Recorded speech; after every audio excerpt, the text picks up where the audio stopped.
only year-round lakefront restaurant. On the shores of beautiful Trout Lake, we have been serving delicious food and stunning views since 1999. Indulge in one of our delicious menu items or simply sit with a cocktail in hand and watch the beauty of Trout Lake before your eyes. Check us out online at averagejoes.net or visit us in person at 3501 Trout Lake Road, North Bay.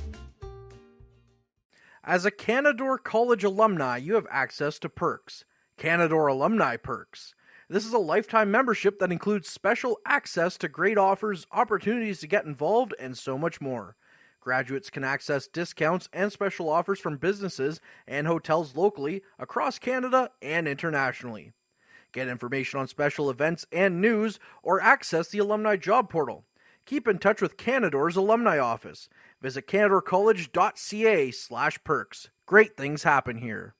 You rely on your vehicle to take you to the places that matter most to you. So bring your vehicle to the team you can rely on to keep it running at its best. Dave's Automotive Services. Whether you're getting your car or truck ready for the season with a tire change, making sure you're safe on the road with an inspection and certification, or doing your due diligence to keep your vehicle in tip-top shape with regular maintenance, Dave's Automotive Services has you covered. Expert troubleshooting, quality repairs, and time-efficient labor are the 3 stars of service you can expect when you bring your car or truck to Dave's Automotive Services at 411 Airport Road. Call 705-478-5544 and book your appointment today. The Frontline Podcast, Season 3. Courtney Kenny, Matthew Sukram, Derek Lindemann, Bob Coles, and Ben Long bring you closer to your favorite teams like never before. Covering everything to do with hockey in the North Bay area, exclusive interviews with the North Bay Battalion staff and players, expert analysis on the OHL, NOJHL, and more, keeping you up to date on all things Voodoos, Trappers, Lakers, and more. It's a new season, it's a new adventure. The Frontline Podcast Season 3. Available wherever you download your favorite podcasts. Meals are a special time for families to gather, share their day, and spend quality time together. Those dinners are made extra special when you add tropical produce found in the markets and grocery stores that carry La Huerta imports. La Huerta knows the importance of family, so they know which quality products make the best quality meals for your customers, whether it be Mexican Hass avocados, Brazilian figs, Ecuadorian red dragon fruit, or something just as exotic and special. To get your supply of the best tropical produce at competitive prices with brands buyers trust, contact La Huerta Imports at 705-752-1478. Community engagement is one of our core focuses at McDonald's. The key is finding the right people who are passionate about the same things we are, helping kids be kids. McDonald's proudly supports local organizations such as the North Bay Regional Health Center Foundation, Big Brothers Big Sisters, One Kids Place, the Children's Aid Society, and Ronald McDonald House Charities. Stop by McDonald's on 1500 Fisher Street, North Bay, to see how we can serve you and the community every day. Hey there, I'm Mike the Financial Advisor. When you strip it down to its core and you take away all the industry jargon, I help people solve financial concerns. So if you're concerned that you'll never save enough to retire comfortably, or that your kid is going to graduate post-secondary $40,000 in debt, or maybe even that life is going to take a really unfortunate sideways turn and somebody is going to have to open a GoFundMe page for you and your family, I can help you prevent all of those things from happening. If you want to see how, you can find me on Facebook, Instagram, and TikTok. Just do a search for Mike the Financial Advisor. You should find me.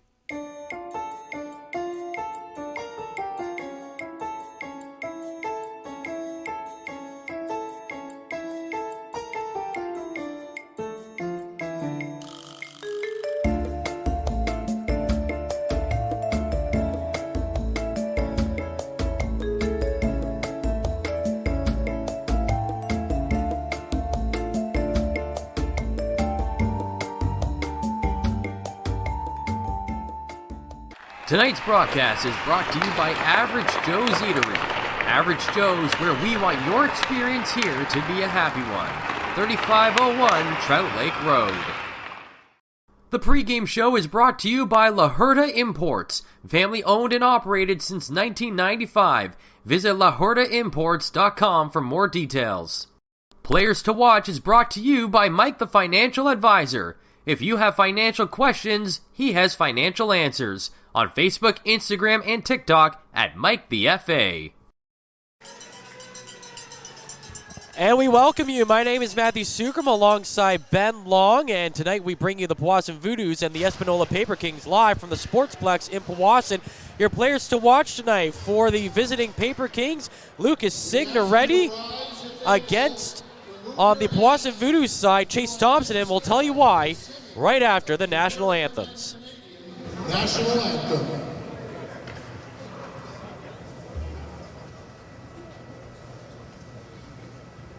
Oh, say, can you see by the dawn's early light what so proudly we hailed at the twilight's last gleaming, whose broad stripes and bright stars through the perilous fight, o'er the ramparts we watched were so gallantly streaming, and the rockets red glare, the bombs bursting in air, gave proof through the night that a flag was still there.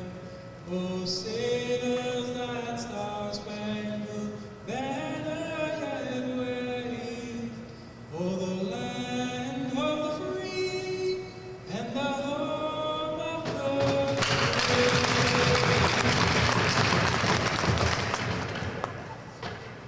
Oh, Canada, our home and native land, true patriot love in all thy sons command. Captain Passé portait le guerre, il s'est porté la croix. Ton histoire est une épopée des plus brillants exploits. God keep our land glorious and free. Oh, Canada, we stand on guard for thee. Oh, Canada, we stand on guard.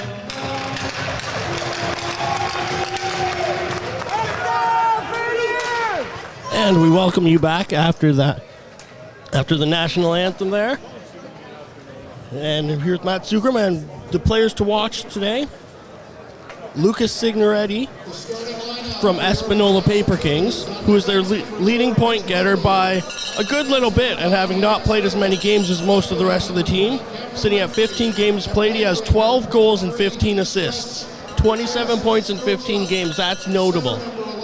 Yeah, it certainly is. You know, he's been a dangerous scorer ever since he joined the Espanola Paper Kings, and he brings a wealth of experience with him. He actually played last season in the OHL with the Erie Otters. On the other side for the Powassan Voodoos, Chase Thompson is a guy we're looking at. He missed Wednesday's game due to an upper body injury. And so far this season, the North Bay native, Chase Thompson, with 15 points in 30 games, but the majority of those points came in his time here with the Powassan Voodoos. The Powassan native, Chase Thompson. Excuse me, the Powassan native, Chase Thompson. And we are underway.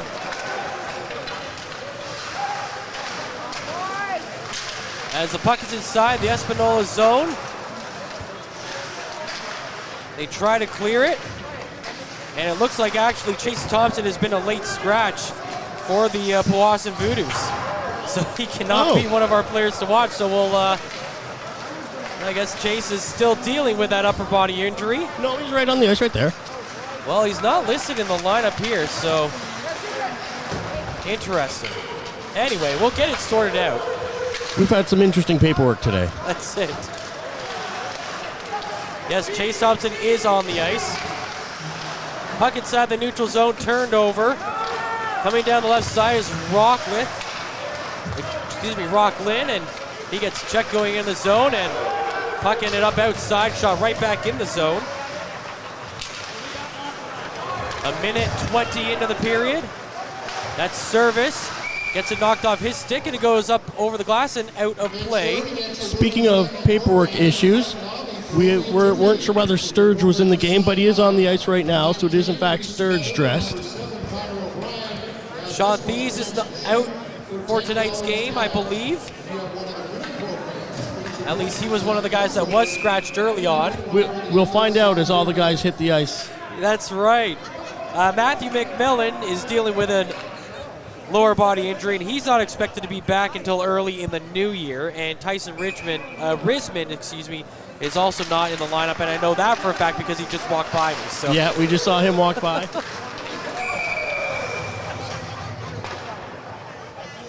Face-off will resume back in the neutral zone. On the other side, scratched is for the Espanola Paper Kings, Yan Bissett, Blake Peters-Davy, Aiden Pethick, and Liam McDonald. And that's Bissett's their second highest point getter, so they're definitely going to be noticing his absence.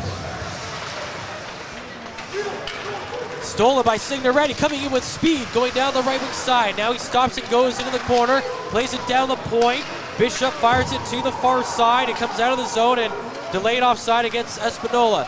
They will regroup as the Voodoos look to bring it out of the zone. Signoretti with the steal, moving in. Plays it up ahead of Christopoulos, who goes into the corner. He fires it back down on the line for Bishop. Bishop down the right wing side, takes a shot. It stopped, it goes over the glass and out of play on the save made by Dan DeRocco. Yeah, Dan DeRocco had quite the work the last game he had here at home, as did the other team's goaltending. I think there was something like 90 shots in the game. It was just ridiculous. Over here we line up at the face-off. One by the Voodoos, and Ricci plays it in the corner to the far side. They try to bring it out of the zone. It's blocked by Romalo. Feeding it down the boards with Denoden.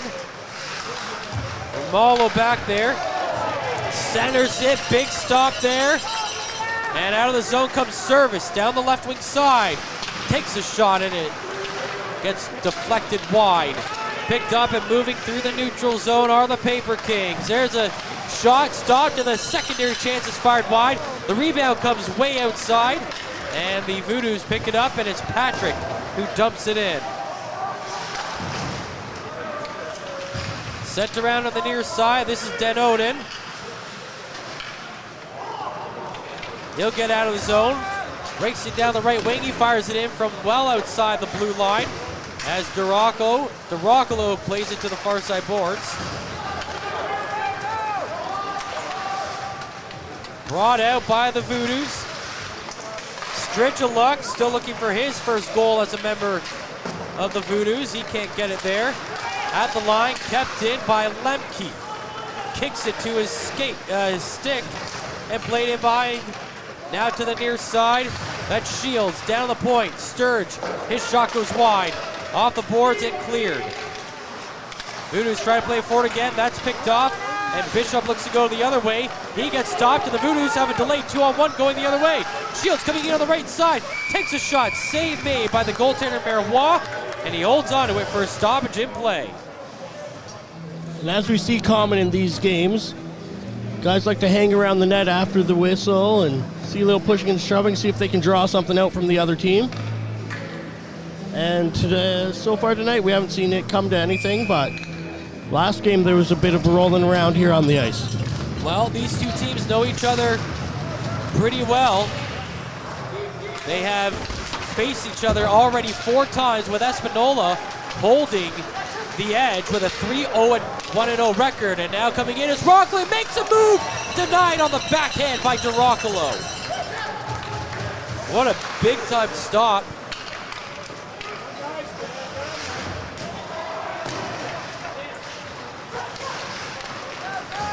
And again, another late change on the lineup. Flageau is in net. Excuse us. Cannon Flageau getting the start for the Voodoos. Rockland coming down the right wing side, takes a shot, and it's steered aside by Flageau. And now a penalty coming up. A slash is being called. And it looks like it's going against the Voodoos. So, and our player again, to watch, we're watching skate right into the penalty box. That's right. So again, no, it's O'Brien. So again, apologize for some of those late changes there. But yes, Flageau is in net, getting into his 20th game of the season. He is 12-5 on the year. with a 2.68 goals against average and a 914 save percentage. Looks like he's going to be tested here as the Espanola Paper Kings get their power play unit out there for the first time tonight. Morgan has the puck on the right side, goes to the middle, dishes off, sends it in, and it's a blocker save made. Morgan again, to the middle, takes a shot, and that one is rifled high over the glass and out of play. 15-11 to go in the first period, no score. Yeah, and Flageau's looked cool on all 7 shots that he's taken, gotten some good pads and gloves on the puck so far. Now, one thing that we tend to see is a really active penalty kill out of the Powassan Voodoos here. And a lot of times they'll end up getting with some breaks down towards the other end, so we'll see if they can pull some of that out today as well. The Voodoos are able to clear it out of the zone. Espanola comes in with the 9th ranked power play in the league. That's 9th out of 12 teams. 15.1%. They've scored just 19 power play goals for on 126 times shorthanded. 14:50 to go in the period, and it's sent back down the ice towards the goaltender Marois, and he'll just have to hold on to it for a stoppage and play. 1:16 to go in the penalty to O'Brien. The Powassan Voodoos come in with their penalty kill, ranked at 8th in the league, 80.2% on the penalty kill. They've allowed 18 power play goals against, being shorthanded 91 times. That is the lowest amount of times being shorthanded in the league, and they're 6 shorthanded goals for, ranked 2nd overall. So they're a pretty dangerous team, even if they are shorthanded.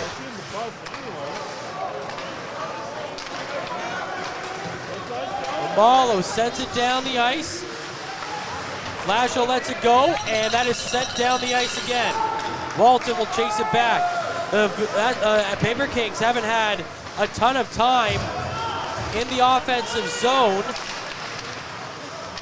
with the man advantage. They're down to about 30 seconds here, and it's cleared out again. Lemke to the middle. The shot just wide. I believe that was Shields there.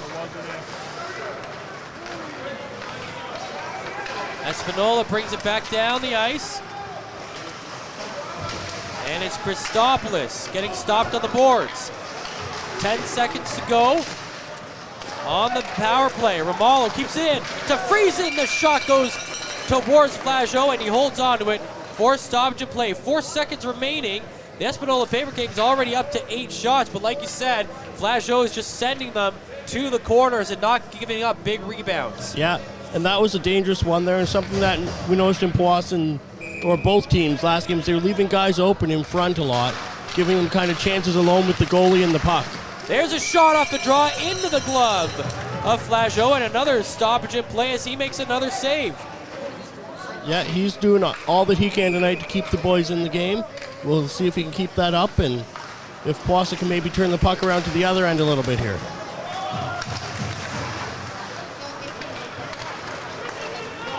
Cleared out of the zone. Thompson drops that one back.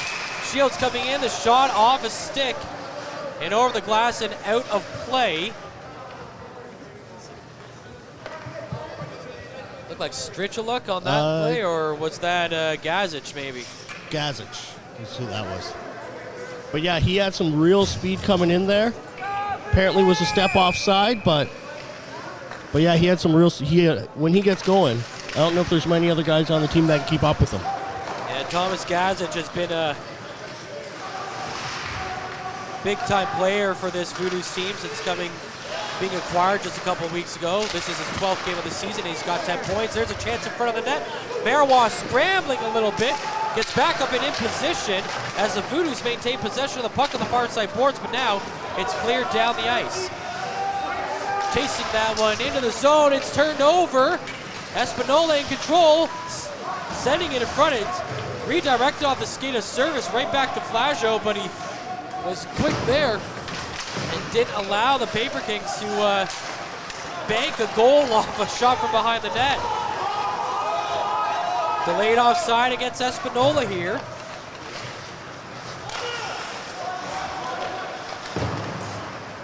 Sent off the boards, down the ice. Long is there to erase the offside call. Long, skating down the right side boards, sets it up for Little. Little back down low and in behind the net. Ramallo picks it up and he will clear that one. Flajo will play it with 12 minutes to go in the first period. Still no score here as Wilkie dishes that one off to the right side to Little.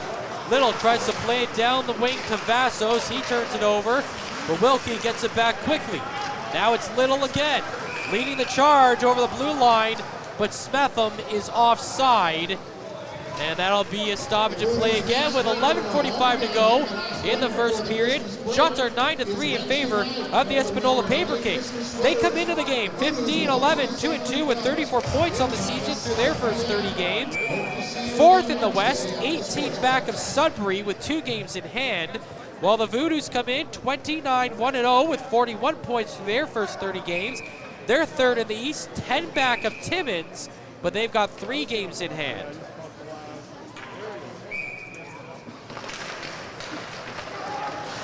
Face-off won by the Paper Kings. Dan Odin to Gring Orden. Drop that one back and fire it back in. Flajo will glove it down and hold on to it for a stoppage and play. As I was saying before, Ben, the last time the Espanola Paper Kings were in this building, it was a 2-1 overtime win for them back on November 23rd. And they're undefeated against the Voodoos in regulation time. They're 3-0-1-0 against them, while the Voodoos are 1-2-1-0 in head-to-head competition. So they really have, the Paper Kings have had the Voodoos number. And in fact, that 2-1 overtime win snapped the Voodoos' 10-game winning streak. Yeah, and Powassan's going to be looking to change that pattern today for sure. Out of the zone, Gazic down the right wing side, back in front, Gazic, backhand a chance. It's gloved by the goaltender Marois, and he holds on to it for stoppage and play. That was a beautiful little play there, back and forth. It's a little tip up there. And now we'll see Stricheluk head off that he was involved in that play, and O'Brien, the line mate of Thompson, and Gazic comes on to join them on the ice. And it was Jake Marois who played in that game, made 41 saves against the Voodoos back on November 23rd.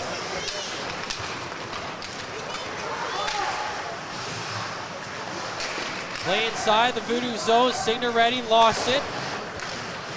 Chipped ahead, and now there's going to be a foot race to it.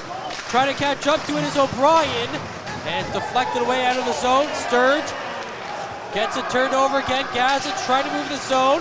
The Voodoos are about to go on the power play, as the officials didn't like what they were seeing down in the far side corner. And so Alexander Christopoulos is sent to the box, and the Voodoos will get their first opportunity on the power play. Yeah, every time the Paper Kings come, I get a little confused about whether I'm watching an OHL game or a NOJHL game, but he's in the box now, so we'll be safe from that confusion for at least the next couple minutes here. The Espanola Paper Kings come in with the 9th ranked penalty kill, 80.2%. They've allowed 26 power play goals against, and there was almost number 27, but Marois makes a save. And they've been shorthanded 131 times. They have taken the 8th most penalties in the league. The Powassan Voodoos come in, having scored the 6th most power play goals in the league with 25. And in terms of percentage numbers, the Voodoos rank 5th. 25 goals on 129 chances for a 19.4% power play success rate. Here comes Chase Thompson down the left wing side. Sends it to Gazic. Turns back under the circle, sends it to the, trying to get it across the right side, it got blocked, and the Paper Kings will clear. 9:50 to play in period number 1. Still no score. Dished off to the far side, Chase Thompson against Signoretti. Signoretti steals the puck, sets up to Neil, back to Signoretti, and a huge kick save made by Flachot. That was the biggest chance that we've seen so far on this power play, and it was against the team with the advantage. Big save, like you said. Flachot, man, that was a good move. But you're seeing what's made Signoretti so significant for the Espanola Paper Kings since they acquired him just a few weeks ago. There's a chance on net. That's a blocker save made by Marois. Leontino on that shot from the line. Played to the far side corner, now back behind the net to the half boards. Stritch a look. Into the corner again. Looking for Little. Back down to the point to Leontino. Into the corner. Little. Smacked around the boards. That is Shields. Back behind the net. Now to the half boards. Trying to pinch in to get it is Stritch a look. He finds it. Tried to center into Shields. Gets it back to his forehead. Turns, fires, and a glove save made by Marois. So that was some good puck movement that we just saw right there by the Powassan Voodoos. But even more than that, we saw where Signoretti got his experience in the OHL last year. You see that he's used to that little step ahead of being able to play. He's able to, even on the man advantage, control the puck, loop around a little bit, get it to a man in front alone for a really nice chance. Fortunately for the Voodoos, Flachot was ready.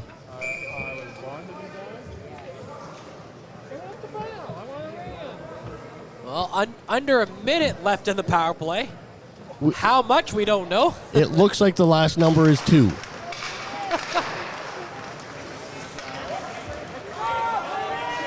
Sent down the ice into the Voodoo zone. And the power play's over. Back to 5-on-5, so both teams have killed off their first short-handed opportunities. Moving his way into the zone is Jack Lyons. He puts it off the side of the net. Lyons to the point. Bishop takes a shot. Glove save in and out of the leather, though. And it rebounded into a dangerous goal-scoring area for the Paper Kings. But fortunately, the Voodoos were able to clear that one down the ice. Yeah, and Caden Long was trying to beat out the icing there, and he looked like he was a little bit ahead of them. But it's not who's first past the line, it's who's closest to the puck, who's going to get there first. Where some it's first past the line, that's not how they call it in this league, and his efforts were for naught. That, I think, makes more sense, right? You shouldn't reward a guy just because he's streaking down one side of the ice. Down the other side, yeah. That is where positioning does come into factor, so. Voodoo's able to get the puck out of the zone. Here comes Service. He gets blocked going over the line. And that's Lyons who gets it back to Bishop. Oh, and a dangerous spill there as Little collided with Bishop, but Little kind of lost his balance going into him before they hit the boards. The Voodoos had a problem crossing the blue lines, and Lyon had a problem crossing the Voodoos. There you go. Vassos just gets it out ahead to Little. Now to Kelly. Drop back. Vassos coming in. Looking for his captain, Little, who's in deep in the zone. In the corner. Trying to center it again, and that doesn't work. And it's out of the zone. And that one's out over the bench and out of play. And we've reached the halfway point of this period. 6:48 to go. You're watching Powassan Voodoos Hockey live on Hockey TV and on the Frontline broadcast on YouTube. This period is brought to you by Canada Alumni Perks. Get information on special events and news or access the Alumni Job Portal. Visit canadacollege.ca/perks for more information. Tonight's broadcast is brought to you by Average Joe's Eatery. Average Joe's, where we want your experience here to be a happy one. 3501 Trout Lake Road. And we welcome you back here, live at the Sportsplex. One thing that I've been noticing the last little bit here, Matt, is that the Voodoos have been really having their defense activated on the offense.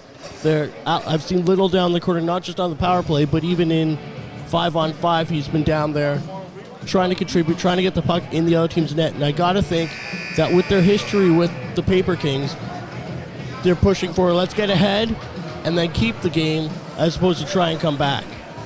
Well, what that is allowing them to do is get a guy to the middle, and that hasn't worked so far.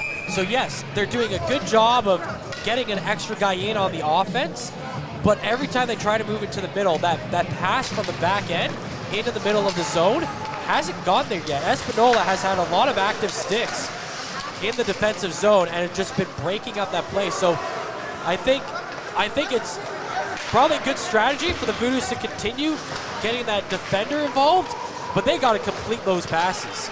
Yeah, and as we saw in the last home game, they gave up many 2-on-1s, breakaways. I think there was 4 or 5 breakaways in the first period alone. And that's from activating that defenseman in there. So you got to make sure if he's being activated, there's someone that's able to get back and cover for him. I think because it's one thing to push offense, but if you're not doing your defensive responsibilities, you're going to pay the price. And I was going to say, part of that, I think, is just in the nature of this rink where you can afford to have just the one defender back because they do get back quickly, right? And there's less ice to have to traverse back to. Yeah, but it does allow for more breakaways because it's a shorter distance to get down. You have less time to catch up. Play back underway with 6:05 to go in this first period. Still no score. Lemke gets that one up ahead to Strichaluk. Strichaluk trying to move into the zone. Stops, waits, sends it on net, deflected away, and then trying to bat that one out of the air is Gazic, but he wasn't able to connect, and now it's the Paper Kings going the other way, and Lacroix's pass to the middle is broken up. Romalo has it, and they're going to blow that one down for a high stick call, as they're saying the Paper Kings player brought that one down. Lacroix. Looked like there's some pushing around in the corner there just before the whistle too, but the linesman was in there quickly and made sure it didn't evolve to anything more or devolve depending on how you view the game.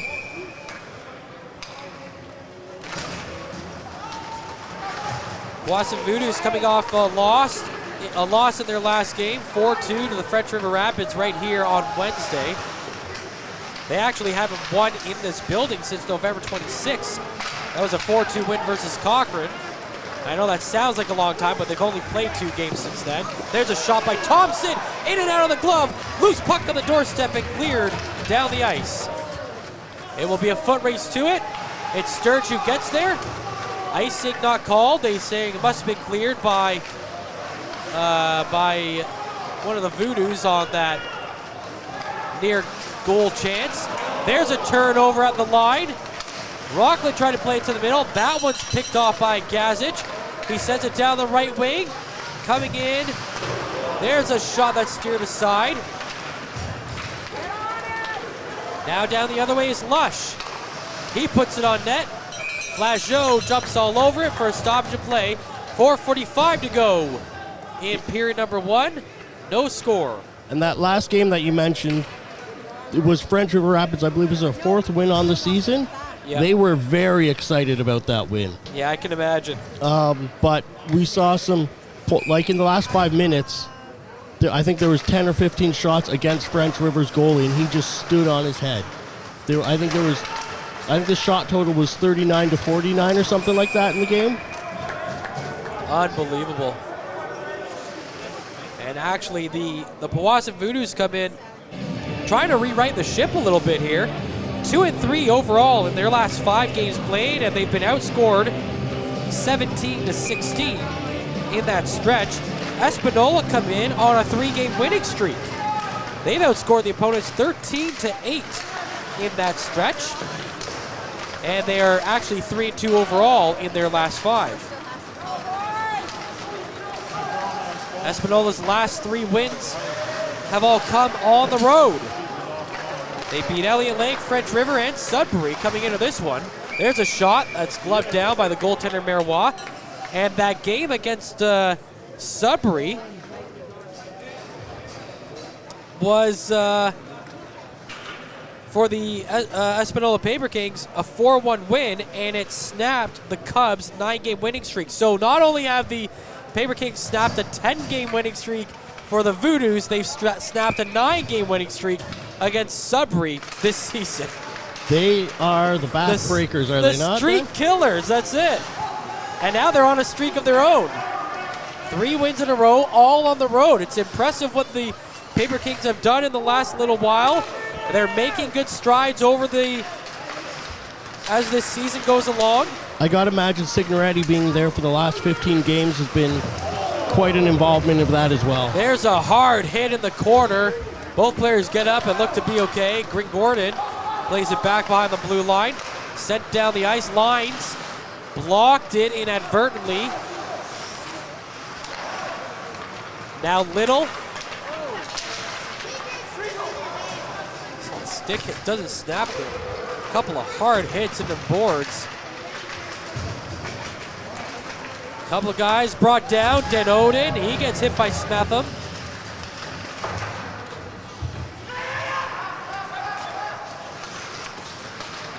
Out to the neutral zone, fired back in by Walton. That's blocked at the blue line. No, they're saying offside is the call here. If you or someone you know have an upcoming birthday or special They might be calling that a hand pass or a stick pass. the ticket sellers at the front entrance to the rink. Now, I'm not sure what the rules exactly are for the hand pass in the NOJHL. I know if you make a hand pass and it's sent and received in your own end, there's no call. That one would have been sent from their own end but received in the neutral zone, and there was a call. So it might be that blue line, any involvement outside the blue line.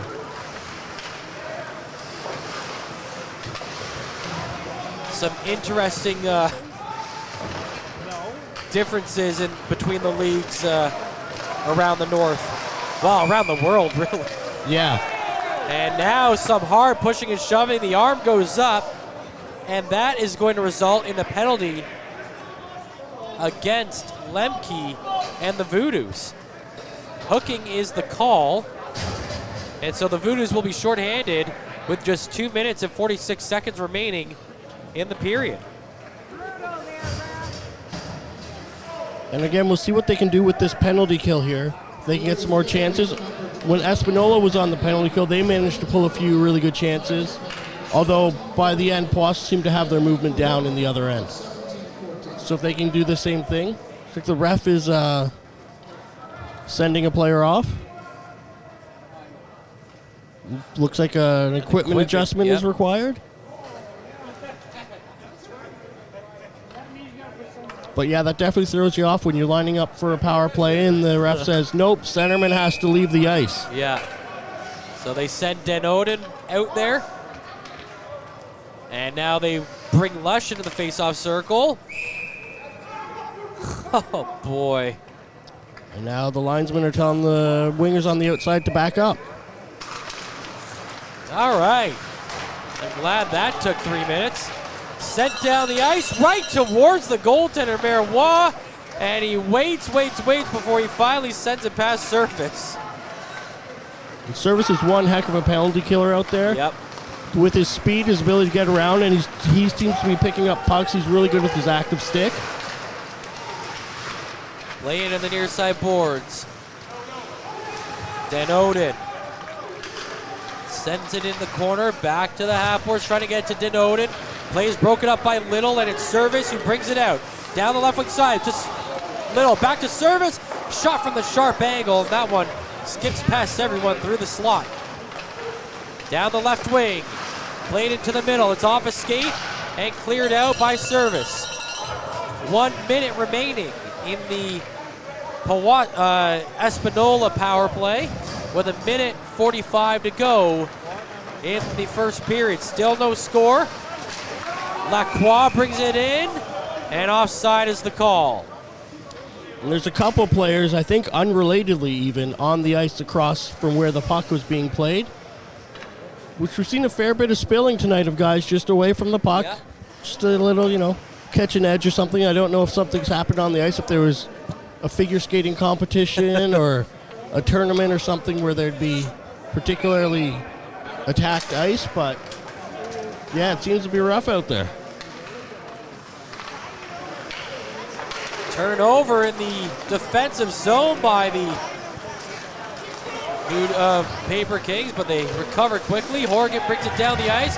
He gets knocked down coming into the zone, and the Voodoos clear it again quickly. Stealing that one is Patrick. Patrick tries to center it for O'Brien, but it's off the stick of, I believe, Horgan, and then caught by the goaltender Marois. Yeah, that was a good play by Marois there. Because O'Brien was in all alone in front of the net. Had he let it go, that would have been more puck control. Or had he hit it and bounced in front, there's a man alone. But once again, it's the Voodoos trying to set up a player in the slot and not being able to complete that pass. Yep. Now I'll give them a bit of a pass on that when they're penalty killing. Yeah, and on the rush. Yeah. Yeah, for sure. But the rest of the time, they do need a better job of getting those passes through. Especially if it's part of their cycle game offensively, right? Yep. Here comes Little over the blue line. Dropped it back, lost it. 5 seconds to go on the power play. Here comes Guthrie down the right wing. Guthrie to the middle, kicked away by Flageau. And it's out to the blue line, but kept in. Played in behind the net. Espanola in control, down to Bishop. Into the corner with 35 seconds remaining in the period. Takes a shot, it goes through the legs, and then steered aside by the goaltender Flageau. Into the corner. Couple of players battling. Down the half boards, it comes to the blue line. Sagan's shot goes high. Big ricochet off the glass to the circle. Cleared into the boards. Couple of guys still fighting there for it. Still in the area. Now it moves around on the far side. 10 seconds to go in the period. The Voodoos look like they're just going to run the clock down. Shields just holding it. 5 seconds to go, and they're going to run it out. As time expires in the first, no score.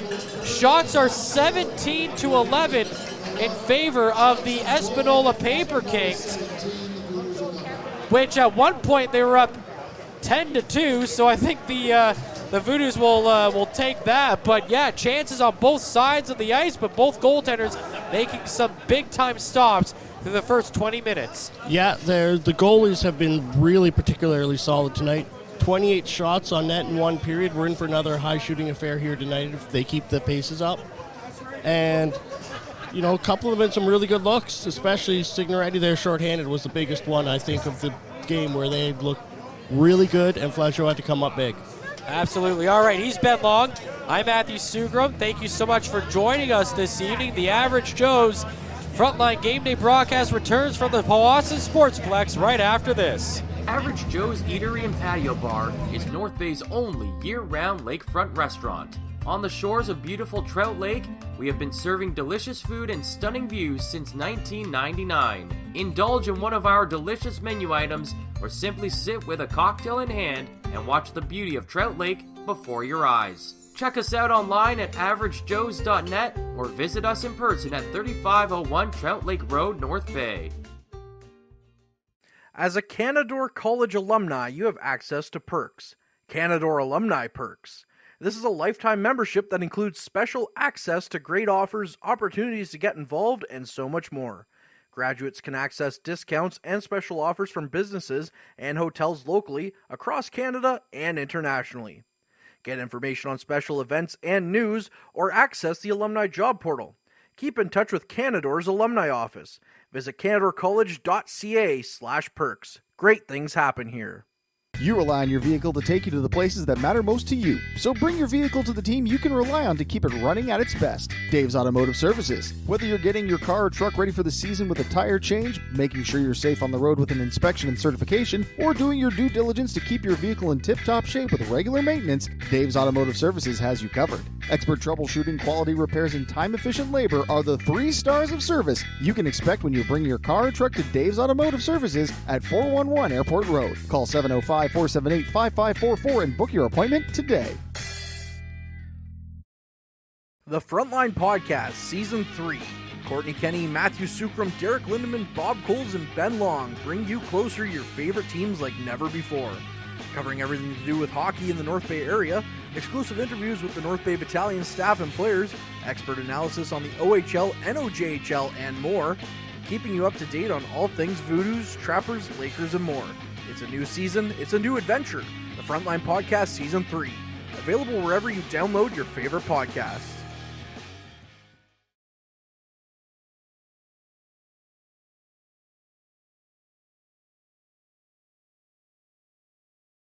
Yes. Boys going after the puck. Gets it away, goes for the shot, takes it, and Curran was stood tall on that At one. 5'10" and 154 pounds, Jackson Curran is a hard-working goaltender for the North Bay U16 AAA Trappers. The 2007 birth-year netminder is relied upon heavily by his U16 team on a nightly basis. I would say I'm a smart, confident, calm, controlled goalie. Probably my rebound control or my ability to play pucks. That's what I'd say is the best part of my game.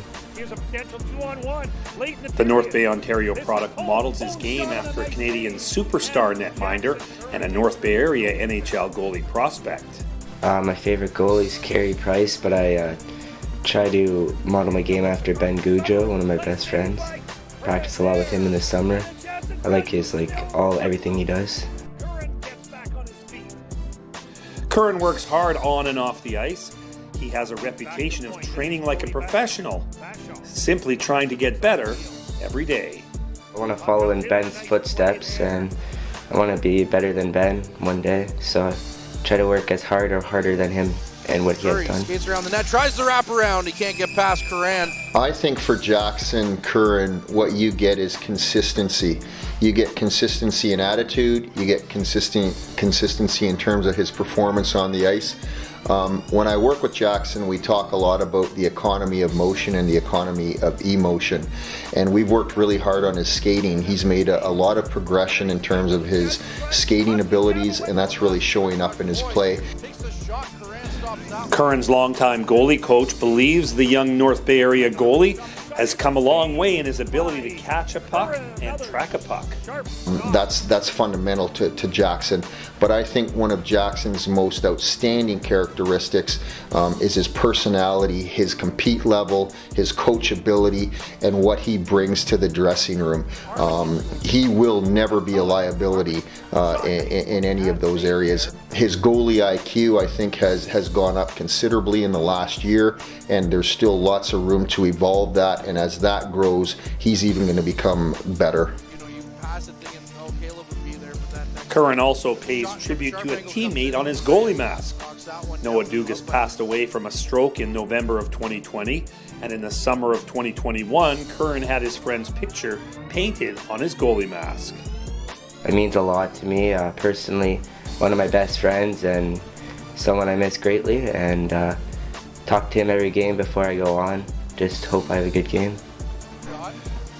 Curran is hoping OHL scouts will overlook his team's record in the Great North U18 League and view him as a top goalie prospect for the 2023 OHL priority selection. I've faced a lot of adversity this year since our team is not as good as it was last year. Faced a lot of challenges, ups and downs along the way, but keep pushing through and play the cards as they will. I'm a hard worker, never give up, and love the game.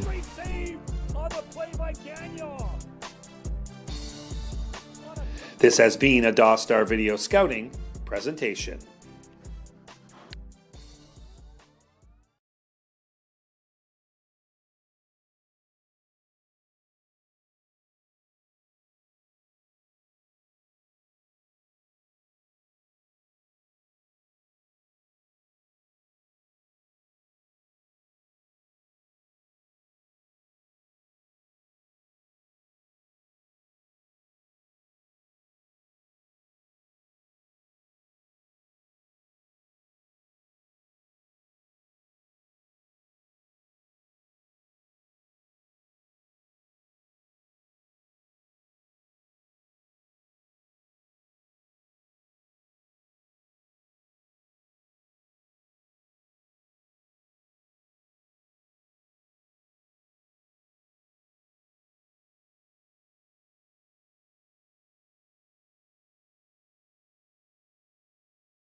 Meals are a special time for families to gather, share their day, and spend quality time together. Those dinners are made extra special when you add tropical produce found in the markets and grocery stores that carry La Huerta imports. La Huerta knows the importance of family, so they know which quality products make the best quality meals for your customers, whether it be Mexican Hass avocados, Brazilian figs, Ecuadorian red dragon fruit, or something just as exotic and special. To get your supply of the best tropical produce at competitive prices with brands buyers trust, contact La Huerta Imports at 705-752-1478.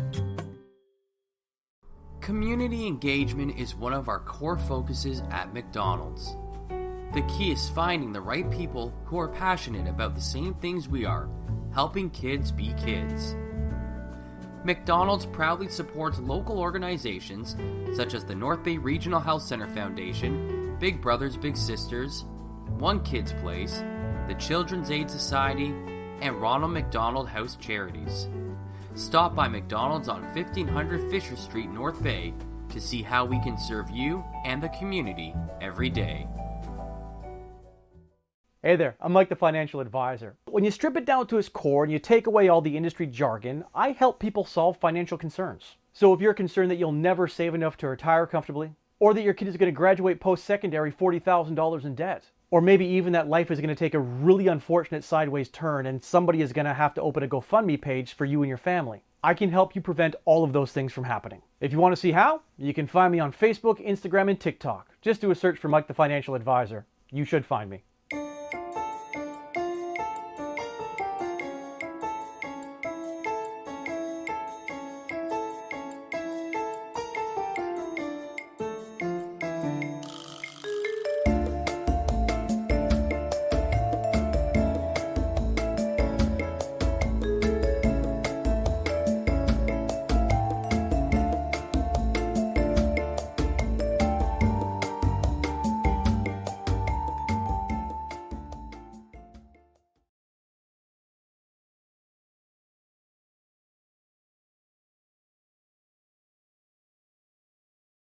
Tonight's broadcast is brought to you by Average Joe's Eatery.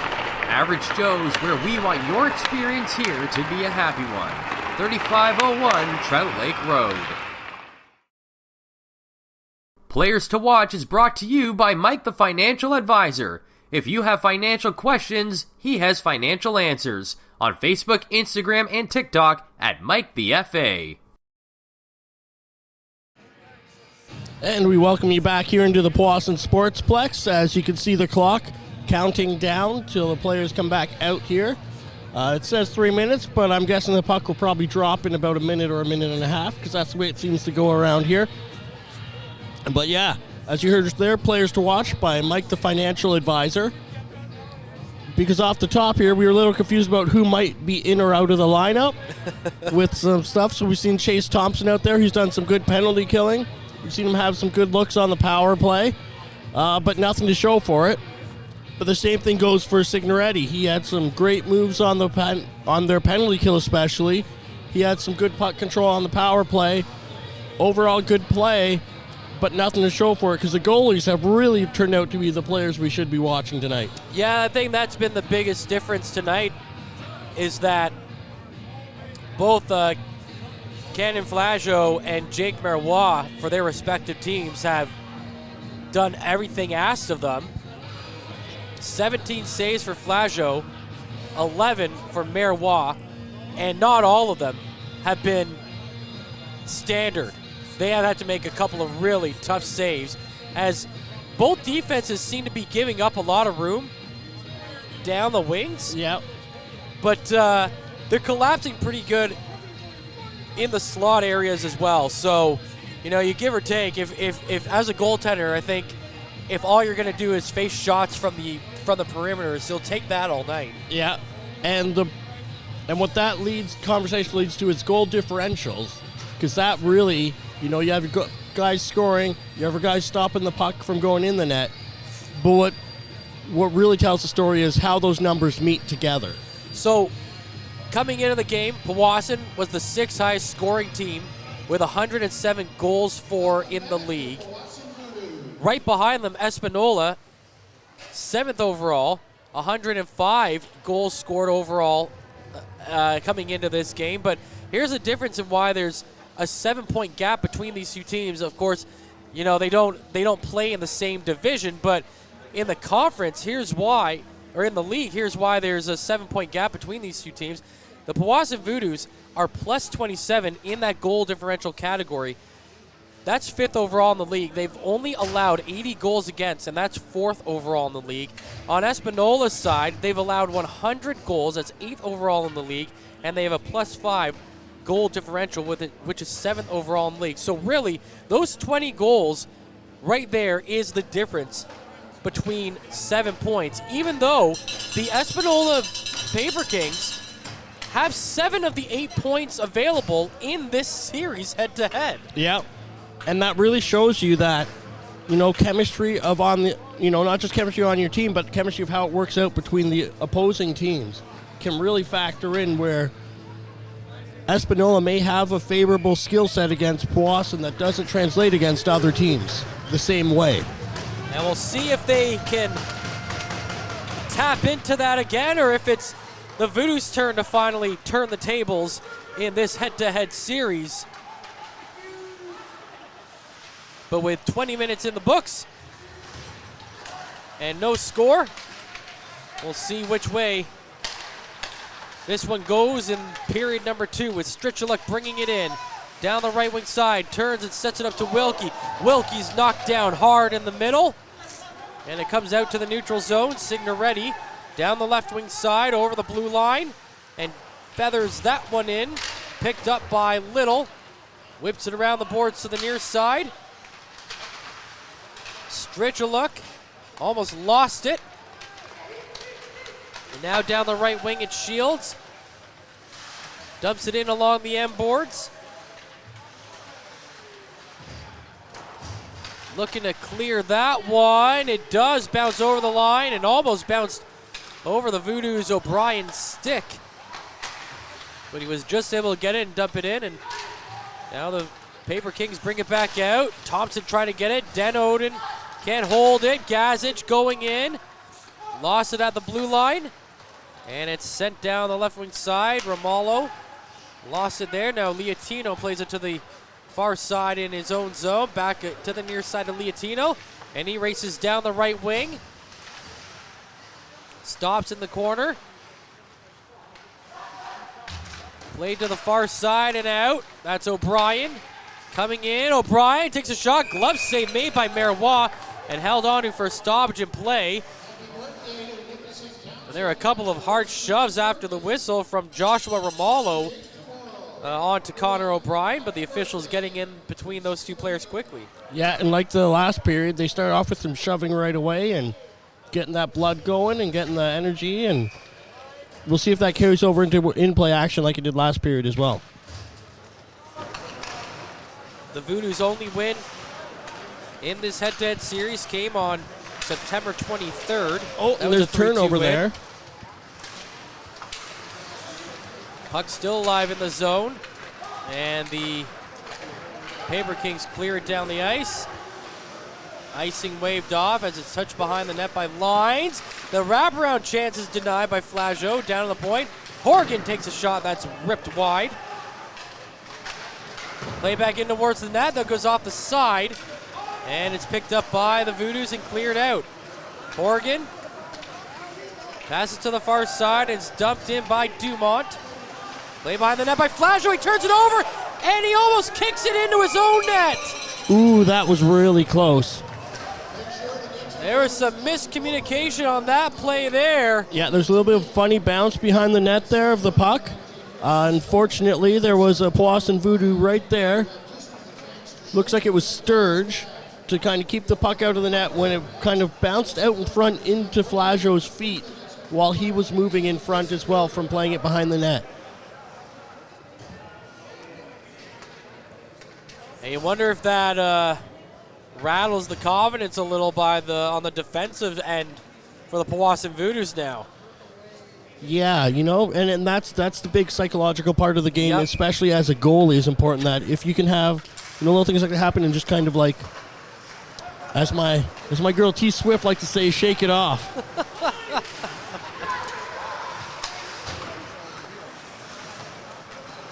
Rockland brings it back in. turnover quickly and out of the zone. Rockland chasing it back. Played to the far side. Sagan dumps it out, but that's blocked and dumped in by Little.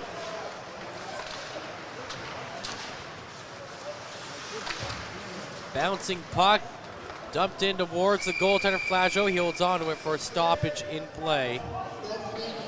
I gotta imagine it helps with those where you get, a couple of little nice easy bounces in, handle the puck again, get your confidence back, settle your nerves down before you head back into some really, intensive shots. Because, I've never played hockey at this level, but like you said, those nerves, there's always something there. Yeah. And maybe that's the difference between me and an elite level athlete.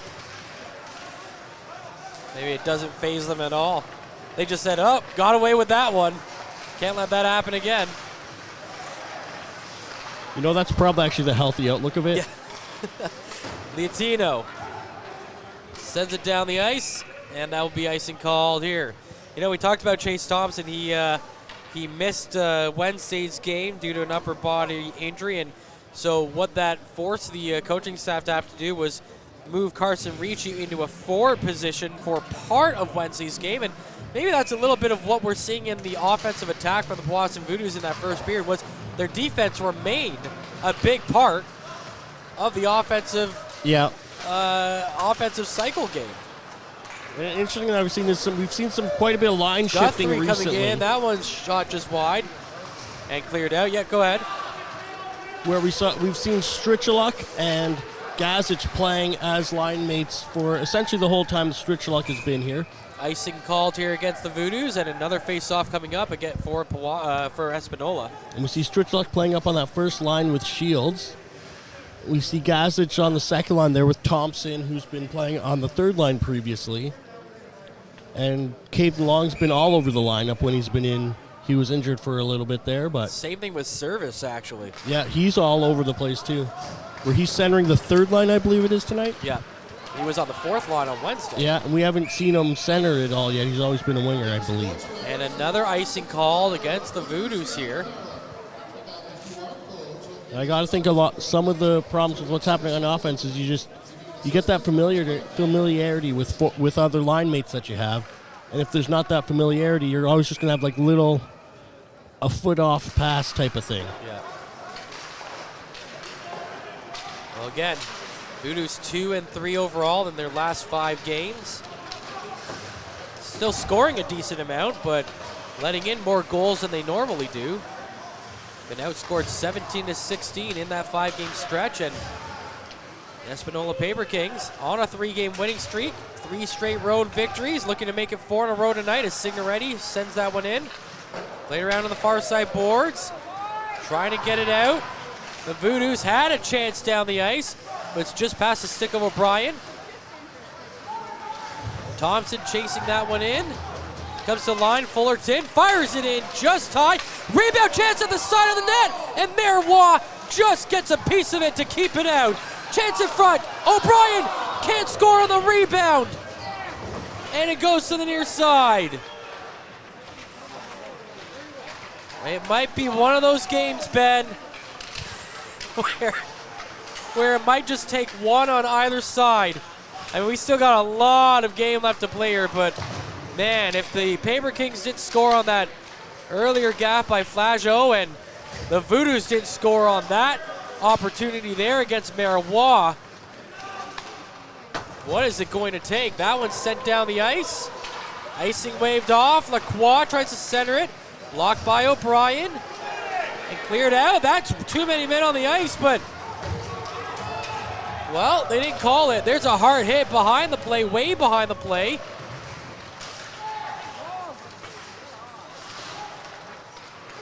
Looks like cooler heads are prevailing for the moment now. Here comes Service. Coming in now on the left foot side. Centers it. Goes off the pads of Marois. Espanola brings it back out. Romalo coming in, driving in, stays on his backhand, tries to shovel it under the goaltender Flageau, but he holds steady at the post, and he covers it up for a stoppage in play. And as you were saying there, it may be one of those games that we end up with the 1-0 game in shootouts. It might be. And that's kind of the neat thing that we've seen in this league is that every once in a while you see a game where a goalie he's on his game. And if you have one of those where both goalies end up being on their game, you could have, high shots and no goals. Service. Brings it to the neutral zone. Dumps it into the corner. Patrick trying to play it behind the net. Long's there as well. Into the far side corner. That's Patrick. Plays it around the end boards. 13:40 to go in the second period. Still no score as it's dumped down the ice. Lines. Sends it back the other way. Now Walton fires it in. Play behind the net by the goaltender Flageau. And the Voodoos look to bring it out. That's Little. And he gets it to the neutral zone. Walton fires it right back in. Now Service down the wing. Flips it around to the near side boards. Chipped ahead. Patrick looking for it, but now it's right back into the corner.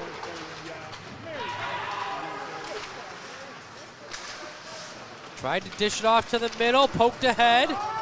Racing down the ice, and they steer it aside. Den Oden at the line. Lost it. Voodoos trying to play it forward. That got blocked, and now it's Bishop bringing it back in. His pass to the far side connects with nobody, but the clearing attempt is blocked by Horgan. He turns it over at the line. Now Service goes the other way. Liam Service dumps it in. And it's picked up quickly by the Paper Kings with 12:30 to play. Still no score as the puck is brought in. Cleared out, Smetham over the blue line, coming down the right wing side. Into the corner, now behind the net, a chance right in front, but Kelly could not bury it. Kelly, another shot from the boards, and that one's gloved down by Marois, and that's the 18th save of the game for the Paper Kings netminder, with 12:11 to go in the second period. Yeah, he's been sharp all night with every chance that's come against him. The only real goaltending gaffe that we've seen was that one with Flageau with the weird bounce out. We can't even hold that against the goalie. As we're back underway, Stritcheluk has a shot, and it hits the roof, and we'll whistle down again. So the Voodoos have outshot the Paper Kings 7-2 in this period, although after all those icings in the first 4 or 5 minutes of the period, you'd think it would be a lot more tilted the other way. As we are back to even, and actually they're going to count that one as a shot as well, and so the Voodoos have overtaken the Paper Kings in the shot category, 20-19. Remember, at one point it was 10-2 in favor of the Paper Kings. Yeah, the Paper Kings were manhandling them in terms of control of the play. And that's really flipped a bit. On the half board, Stritcheluk feeds it down.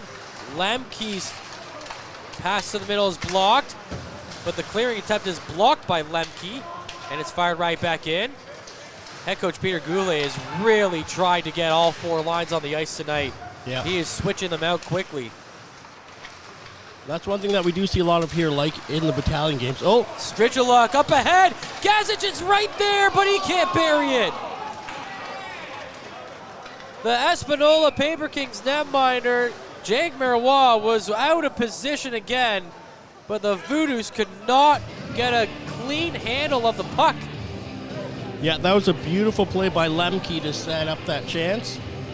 And, yeah, unfortunately for the Voodoos, they just couldn't get to it. Gazic to take the draw, sends it to the corner. Picked up there by Romalo, but he can't clear for the Paper Kings. They'll try again, stopped at the line, and now it's kicked out. Another turnover. Voodoos come in. Gazic on the far side takes a shot. Save made, and it's right into the midsection of the goaltender. And now there's a lot of pushing and shoving going on, and everybody looks like they've got a dancing partner. Two guys go down inside the net. Oh, and the officials trying to break it up. Romalo and O'Brien getting involved, and now there's three guys in on O'Brien there. And we'll see what happens there in terms of dishing out some penalties, but the funny thing is that the Voodoos had 2 guys standing at the back because they don't want to get that penalty for being the late guy into a fight, right? So, yeah, there's going to be some roughing being called on either side. Bridgman, I believe, is in the box for the Paper Kings. The way they call these is often very weird. Like last game, there was a couple guys rolling around kind of fighting in the corner, and they both got 2 minutes for holding. I mean, I can't say it wasn't accurate to what was going on at the time. But they were definitely holding each other. Yeah, but that's not typically what you call that. So it's just offsetting here. And it's 4-on-4 with 10:50 to play in the second period. Still no score. Service in the corner. Twisting, turning, sends it to the point. Cross to the near side, Wilkie, hard pass, back to the far side to Service. Service sends it in along the end boards. Bishop is there for the Paper Kings. He sends it back to the far side corner, but Service who picks it up for the Voodoos, and now it is Little who takes over. Little skates in behind the net, looking for a pass, trying to center it. It's kicked off a couple skates. Picked up by Strichaluk at the half boards. Strichaluk going into the corner. Stops, turns, feeds it back to the point to Little. Little chips it along the boards to Strichaluk. Strichaluk back down low. Trying to get out of that area is Gazic. Gazic almost overskated the puck, but he keeps it with him. Plays it to the corner, that's Strichaluk there. Strichaluk trying to find some support as well. Fed down the point. There's a shot from Ricci that's deflected back into the near side corner. Gazic trying to get it. Latino's there as well. Along the end boards, it's Strichaluk again. Long shift for him. Gazic can't hold the boards, and Lush will bring it out. That was a long time in the offensive zone with really nothing to show for the Voodoos. 9:20 to play in the period, no score. 20 seconds remaining on these offsetting penalties. Liatino laying it down the left wing boards, and they try to chip it ahead to Gazic, but Horgan blocks it. And now down the right wing side is Ricci, puts it on net, and it's stopped by the netminder with 3 seconds remaining in the offsetting penalties to Bridgman and O'Brien. And that was 1 minute and 57 seconds of play consecutively. But what I was thinking the whole time is I really like the 4-on-4 for the Powassan Voodoos as a quick skating team. Looks like they're going to call a mid-period break. All right, so we'll be right back. It's scoreless halfway through the second. This period is brought to you by Canadore Alumni Perks. Get information on special events and news, or access the alumni job portal. Visit canadorecollege.ca/perks for more information. So, as I was saying before we went to a break there, the 4-on-4 really benefits teams like Powassan that are a quick skating team, especially in a rink like this where it's so much smaller and you really kind of have guys all over you. If you open that up and give them room to skate, especially with the way Powassan's defense is built, where you have Little on that first pairing, you have Liatino on the second pairing, and both of them are really great at skating, but also handling the puck at the same time. Yeah, absolutely. And you see how quickly it can change with these turnovers that happen at the blue lines or just outside the blue lines. One thing you got to make sure is if you're on the attack and you force the turnover, you got to make sure all your guys are actually onside. The second thing is you got to make sure you have that puck. Otherwise, that could be 2 guys going in untested the other way. So the faceoff is won by the Voodoos. Shot comes in, deflected right into the pads of Marois, and he holds on to it for a stoppage in play. And now every time after the whistle, it looks like there's somebody in close to Marois, and I think that's got to be part of the strategy right now for the Voodoos is that, you know, they got to be feeling a little bit of angst against this goaltender who has seemingly had their number over the last couple of times they faced him. And I imagine it's going to be the same when we get to the other end of the ice as well. Yeah. Both these teams, as you're hitting there, over 20 shots and no goals in the game yet. You get to, okay, what do we have to do to make a puck go in the net here? Puck sent down the ice, in behind the net. Hard hit as it's shoved in the boards. The puck comes out loose in front, tries to wrap around. It's right at the side of the net, and the puck doesn't cross the line. I don't know how that one didn't go in, but it just sat on the blue paint, and none of the Voodoos were able to put it in, and quite frankly, none of the Paper Kings were able to kick that one in inadvertently. And the Powassan Voodoos and normally it's snake bit it on that one there. In a scramble like that, you're like, oh, maybe it crossed the line, maybe it didn't. But the ref was in the perfect spot to see it, and he said it did not cross that line. What a nice move, though, by Patrick to take his time to get around the netminder, who then went to his stomach thinking that he was going to try to get a poke check in. And Patrick, I mean, he did everything right. The puck just didn't slide in the direction he wanted it to.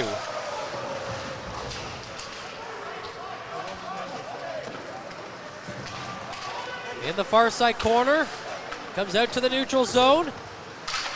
Voodoos turn it over inside the zone. Kelly gets hit in the numbers by Walton.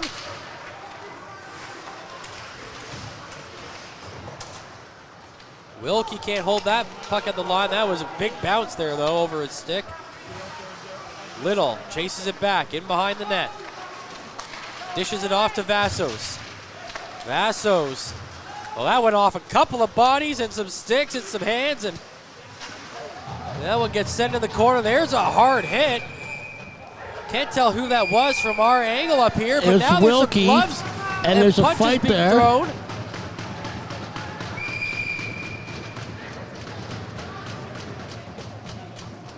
And once again, a lot of rough stuff happening here. So that was Wilkie from Powassan that I believe delivered the hit. And then someone on the Paper Kings took a lot of exception to it. That was a hard hit, that's for sure.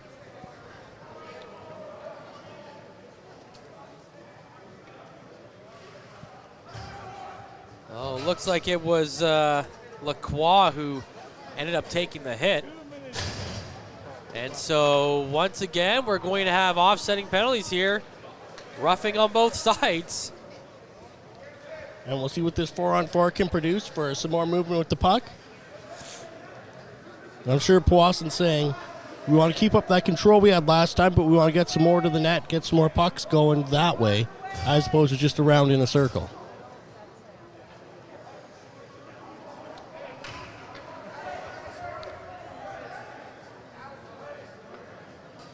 And there's still a fair amount of conversation going on between players and different officials.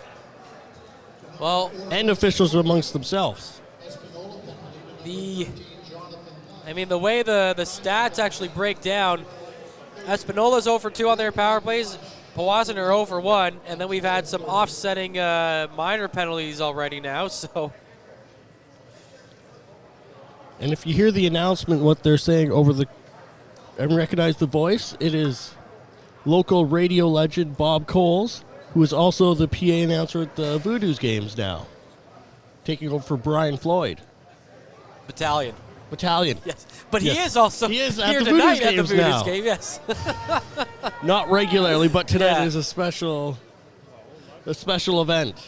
Yeah. Well, around this time of year, either people are on vacation or people are feeling under the weather. So, there's a lot of it takes a lot of parties going on. It takes a lot of hands on deck to pull this off. So, but I missed that last announcement by Bob Coles there. I'm not sure if somebody took a timeout or what. One of the refs is over with his helmet off talking to the coach of the Espanola Paper Kings, so I have to imagine they just called their teammate or their like, I can't see this being a players. timeout with the ref being over right. there. Well, I mean, what do you think about the way the game has been called so far by the officials? I thought it's been relatively well officiated. Maybe they let a few things go in terms of players getting a little too close to the netminders, but I don't know. I think there's just been some big hits that players have been taking exception to. Yeah, I mean, and that's the nature of the NOJHL too, right? Yep. Like, it's a lot of guys who have something to prove and they want to get noticed. Yeah. And sometimes to get noticed, you have to live on that edge. Yeah. And when you're on the edge, it's very easy to go over. One of the Espanola Paper Kings players just went to the locker room, so I don't know if it's an equipment issue or if one of them is getting a misconduct. I mean, there's 7:30 remaining, so if they are getting a 10-minute misconduct, they probably would just head to the locker room. Yeah. Could be that. Could be maybe an injury from the hit. Yep. I didn't see who it was that went, so neither did I. I saw the door open and someone was walking down the hallway. But now they're over at the Powassan bench discussing there. Now, as you were saying, needing all hands on deck to accomplish things this time of year, we have a busy weekend for the front line. We have 2 games going on right now that are being covered. We have this game, and we have Derek Lindemann in North Bay calling a U18 Trappers game. That's right, and then tomorrow night, Courtney Kenny will be doing just that as well. And on Sunday, we'll have the North Bay Battalion afternoon game as well. The usual crew for that game, I believe? No, I'm taking that game off. I'm actually going to take my son to the game just to watch father and son afternoon. So looking forward to that. Just bring him up to be your color man. Well, yeah. Yeah, I think he would enjoy it if you guys weren't around. Like, he'd be very shy to do it in front of you guys. Yeah. But when me and him are playing NHL, video games, he gets right into it with me. So, playback underway. Shields turns and stops. Sends it into the corner.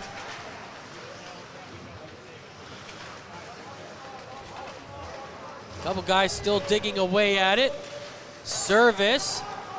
Moves it. Back into the corner. Shields is there. He takes a hit. Maintains possession on the end boards. Moving around. Dishes it off down the left wing to the point to Ricci. Ricci's shot comes in. Redirected. Chance at the side of the net. Denied. Leotino's hit. Gets back up and maintains control of the puck. Leotino skating hard to the middle of the zone, and his shot goes wide of the net. Already under a minute to go in these offsetting penalties as Signoretti brings it down the left wing side. Off the poke check, he's knocked away from the puck, and it's Gazic the other way. Gazic over the blue line, takes a shot, blocker save made, puck goes in the air, comes down right along the end boards, picked up by Gazic, moved down the near side, to the point, back to the right side, Gazic to the middle, pitching in, the shot save made, and the rebound turned aside as well. Marois has made some outstanding saves in this one. That was just point blank from Fullerton, and he put a full effort behind it, but could not beat Marois. 10 seconds to go in this 4-on-4, the second 4-on-4 of this period. Big hit on the far side. Turnover in the zone. Here comes Gazic. Gazic still holding on to the puck. Gazic gets away from the pressure. Tried to center it to Strichaluk, but it's knocked away and cleared. Sent in by Sturge.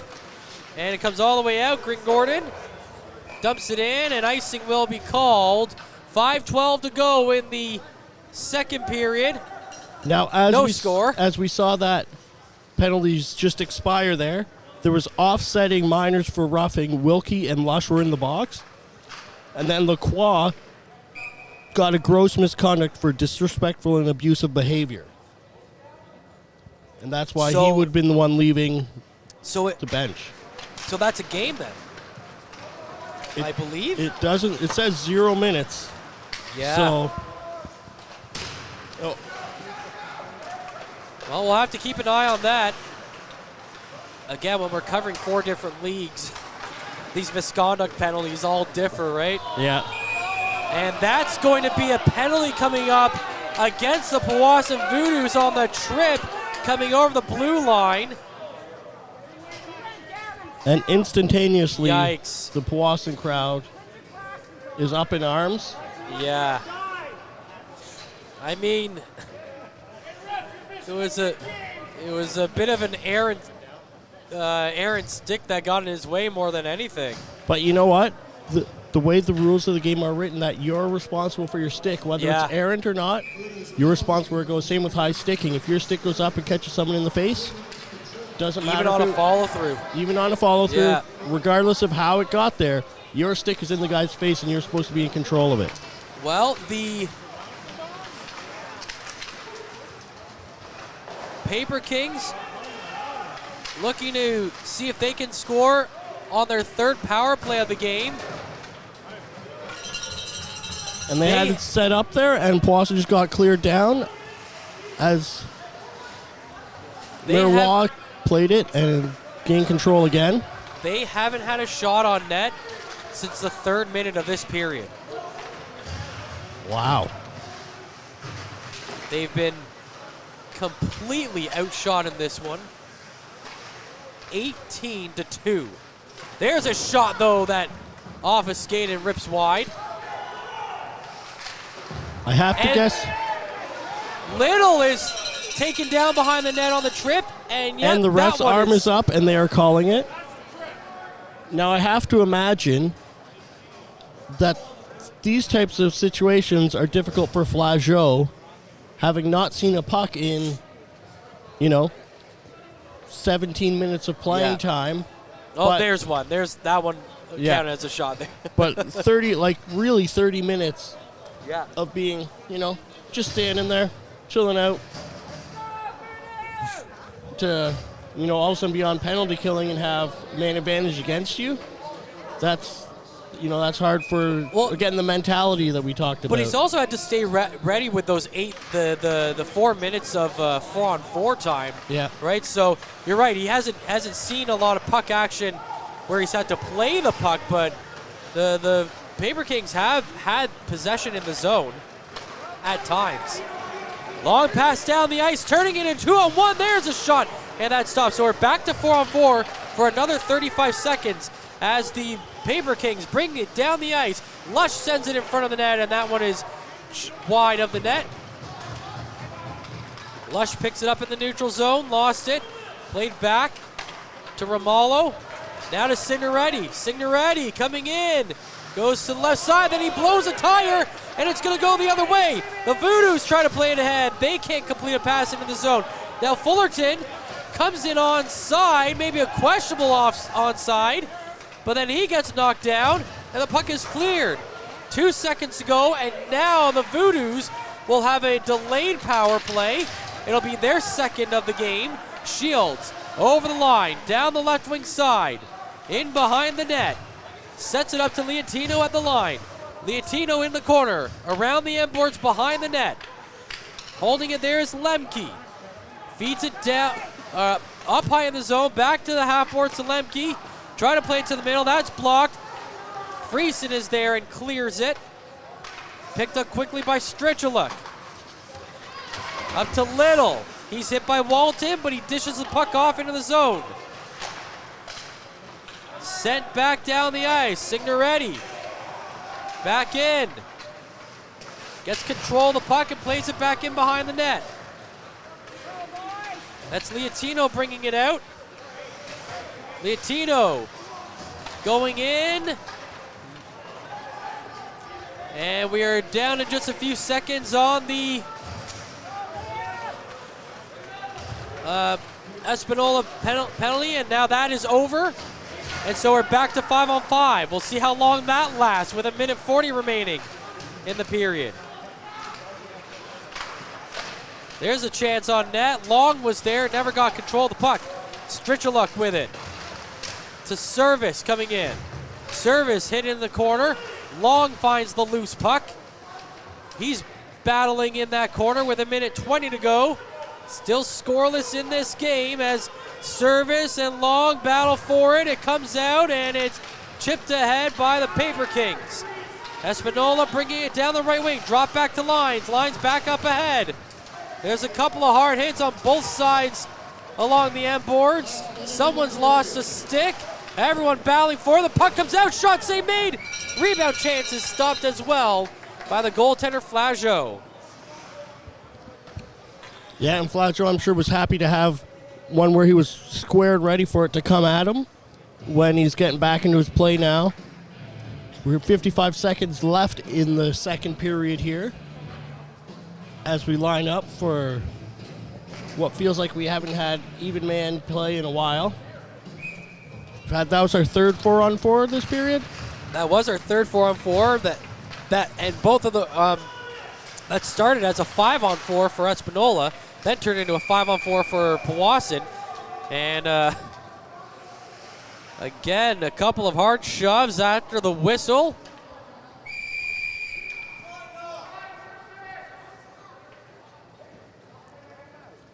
And the officials telling the players to smarten up.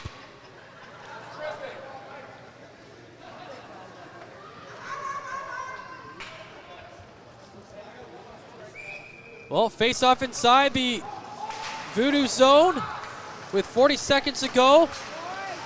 Powassan looking to bring it out. Little. There's a hard hit in the boards. But the Voodoos end up with the puck. In the neutral zone is Gazic. Dishes it off to the left side. In behind the net. They play it back out. Espanola brings it forward. Green Gordon dumps it in. It's off a skate and it's redirected in the far side corner. 10 seconds to go. It's turned over.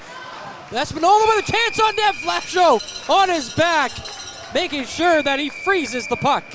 Yeah, I don't think he knew quite where it was, but he decided if I get down on the ice, I'm not dropping it anywhere. But I think he had it in his upper body still when he went down. Yeah, they just have to be so quick right now as these teams are buzzing, and both these teams are saying we have got to start crashing the crease even more now. Yeah, and the difference that I've seen is that Powassan goes to the net, whistle blows, they all kind of turn around and skate away. The Paper Kings seem to want to hang around and see what they can cause there. Now the refs... The ref has blown his whistle a few times and been yelling stuff after the play in the last two whistles.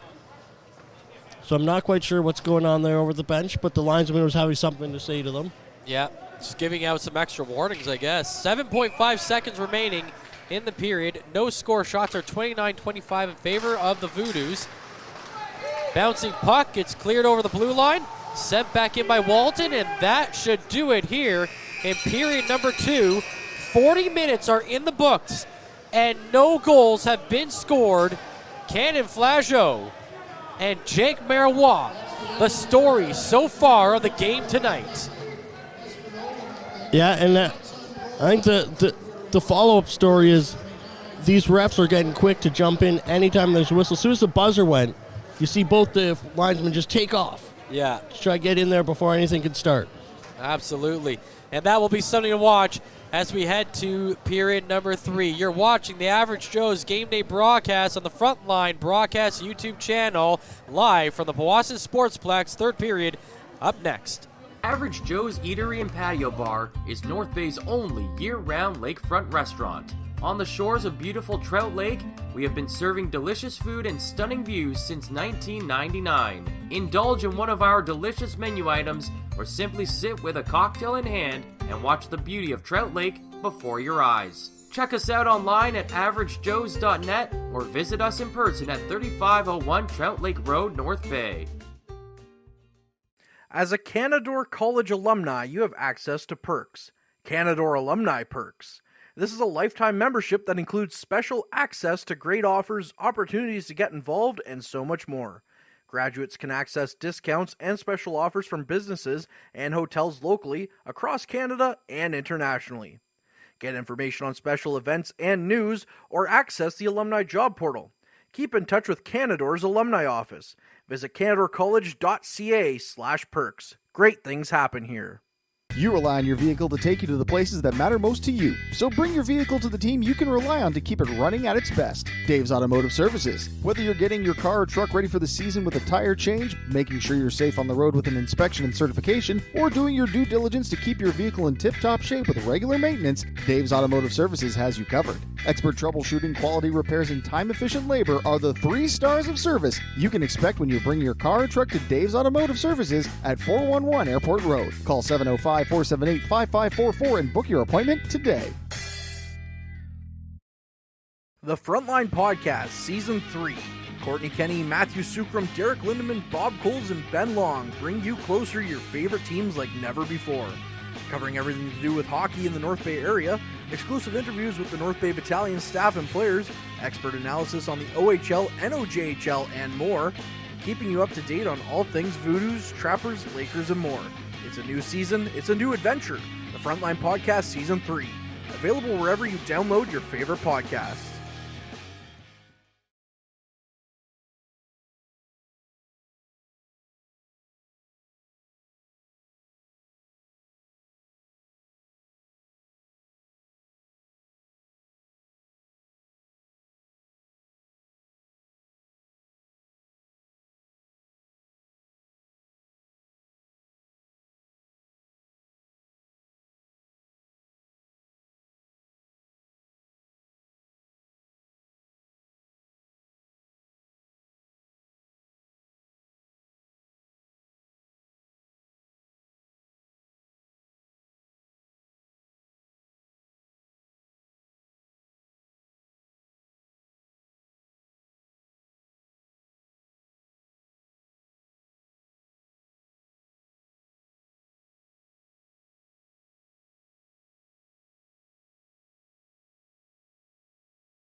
Meals are a special time for families to gather, share their day, and spend quality time together. Those dinners are made extra special when you add tropical produce found in the markets and grocery stores that carry La Huerta imports. La Huerta knows the importance of family, so they know which quality products make the best quality meals for your customers, whether it be Mexican Hass avocados, Brazilian figs, Ecuadorian red dragon fruit, or something just as exotic and special. To get your supply of the best tropical produce at competitive prices with brands buyers trust, contact La Huerta Imports at 705-752-1478.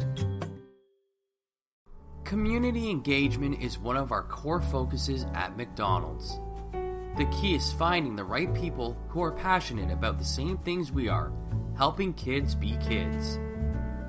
McDonald's proudly supports local organizations such as the North Bay Regional Health Center Foundation, Big Brothers Big Sisters, One Kids Place, the Children's Aid Society, and Ronald McDonald House Charities.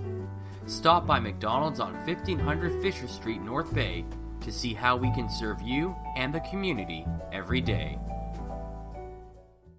Hey there, I'm Mike the Financial Advisor. When you strip it down to its core and you take away all the industry jargon, I help people solve financial concerns. So if you're concerned that you'll never save enough to retire comfortably, or that your kid is going to graduate post-secondary $40,000 in debt, or maybe even that life is going to take a really unfortunate sideways turn and somebody is going to have to open a GoFundMe page for you and your family, I can help you prevent all of those things from happening. If you want to see how, you can find me on Facebook, Instagram, and TikTok. Just do a search for Mike the Financial Advisor. You should find me.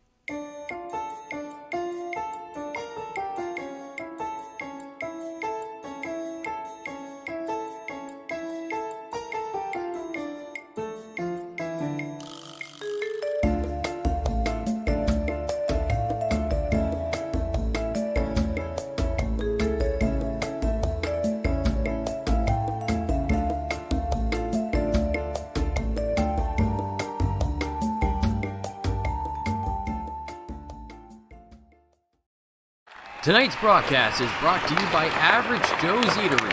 Average Joe's, where we want your experience here to be a happy one. 3501 Trout Lake Road.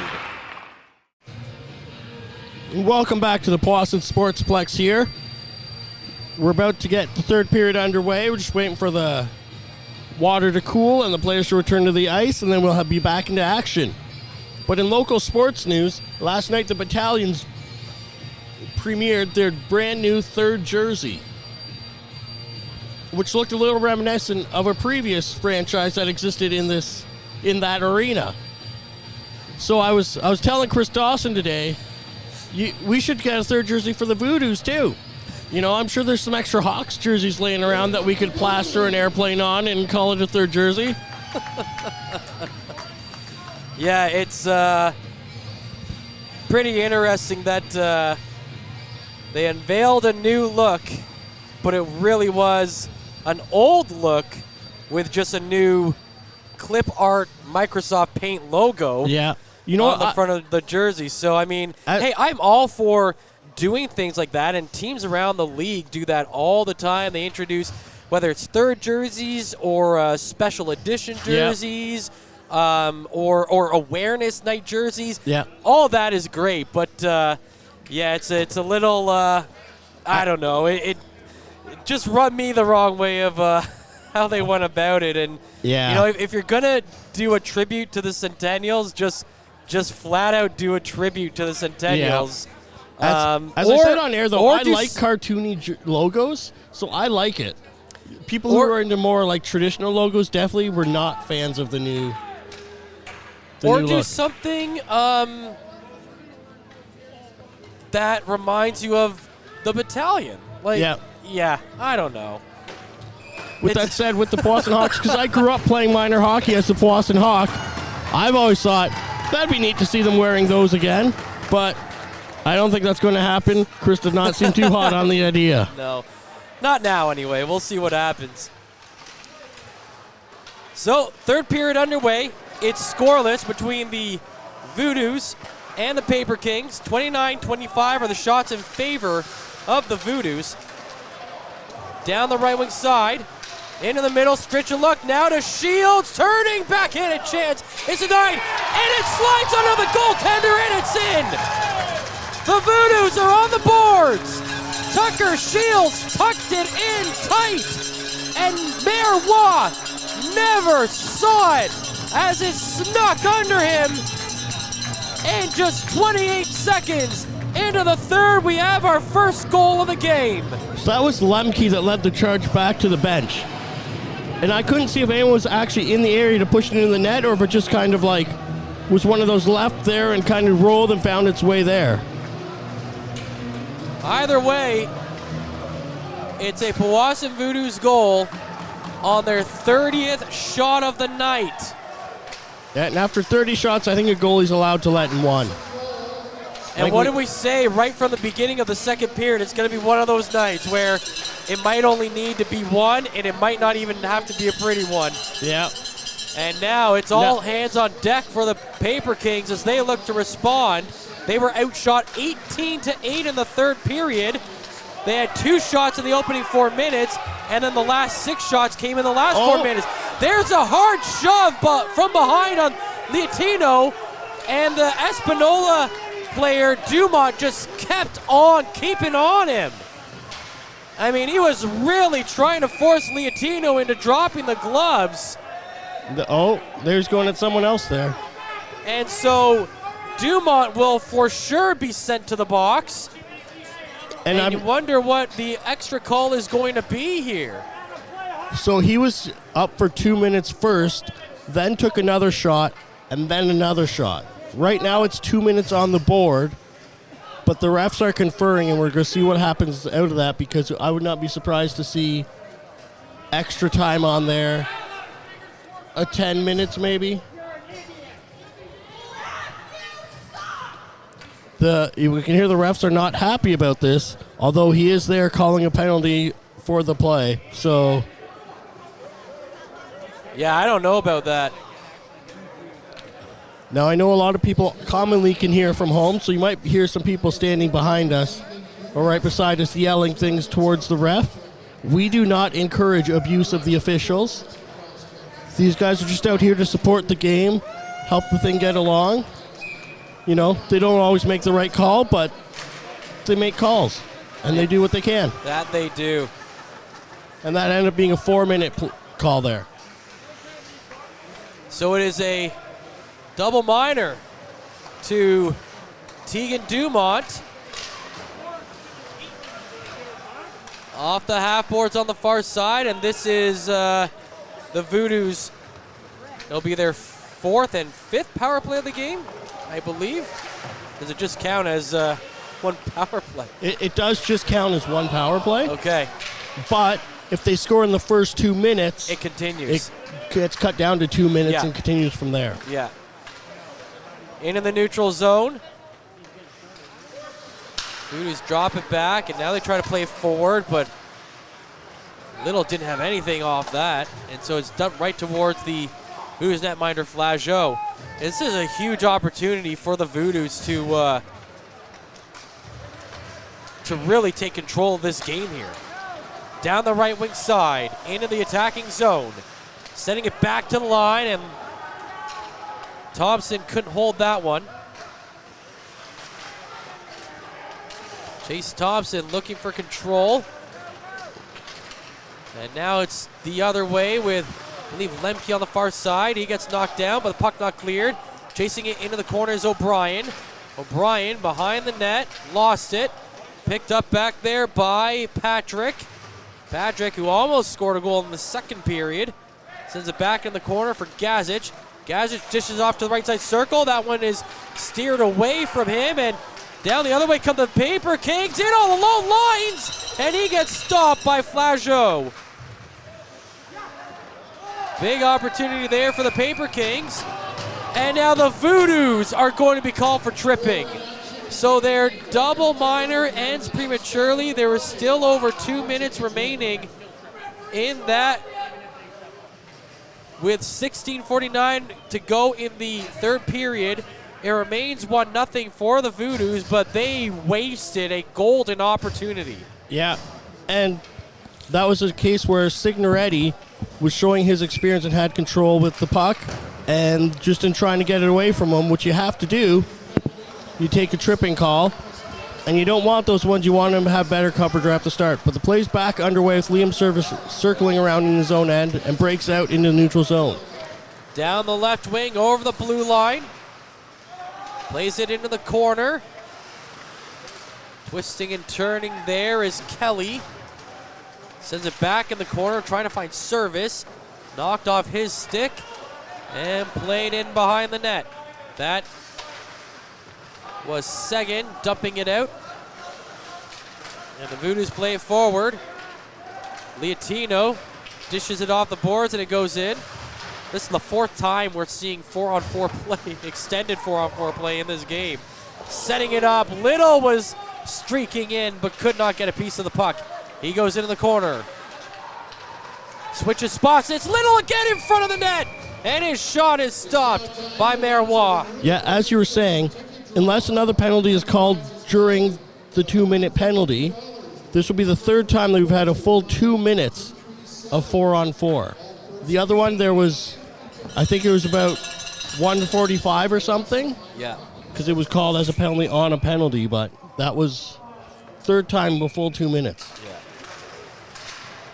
Yeah, there were 2 different instances where they were offsetting minors called.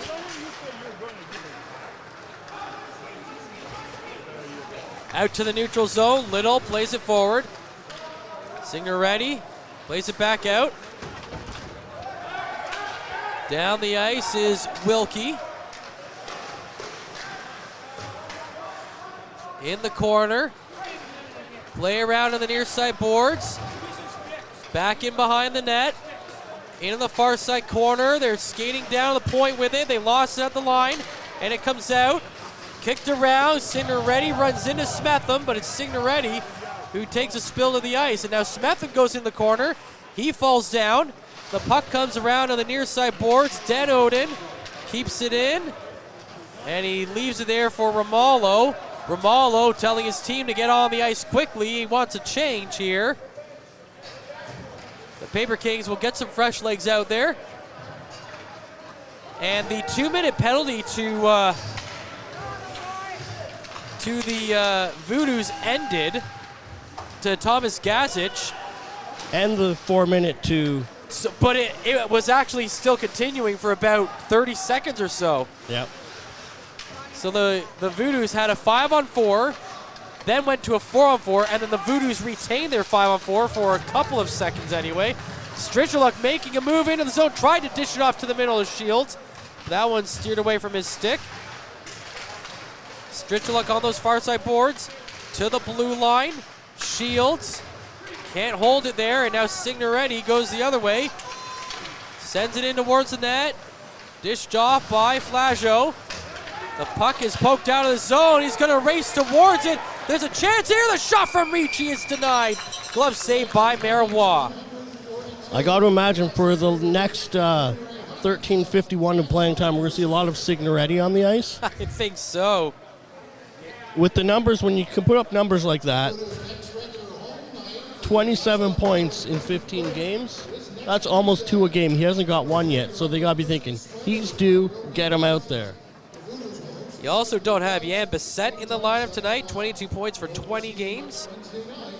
Yeah, That's amazing, isn't it, that Signoretti comes in.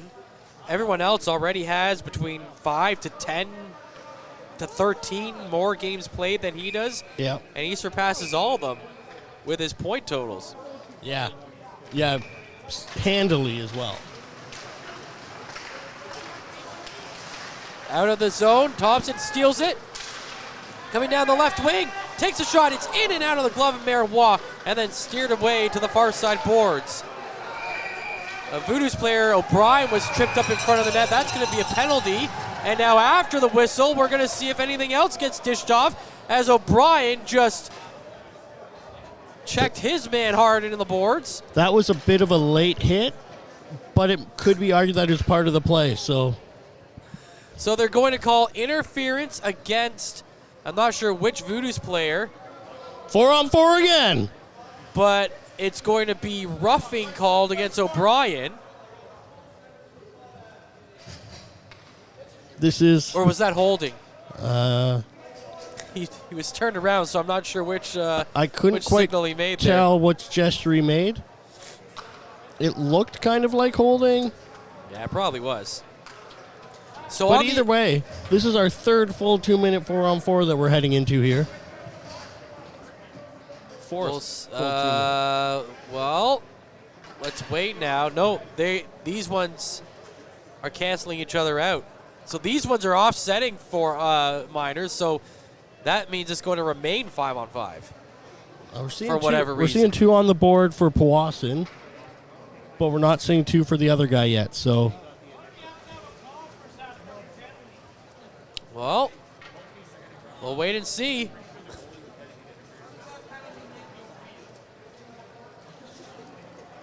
Just touching on the scoring, we are 13:36 remaining in the third period.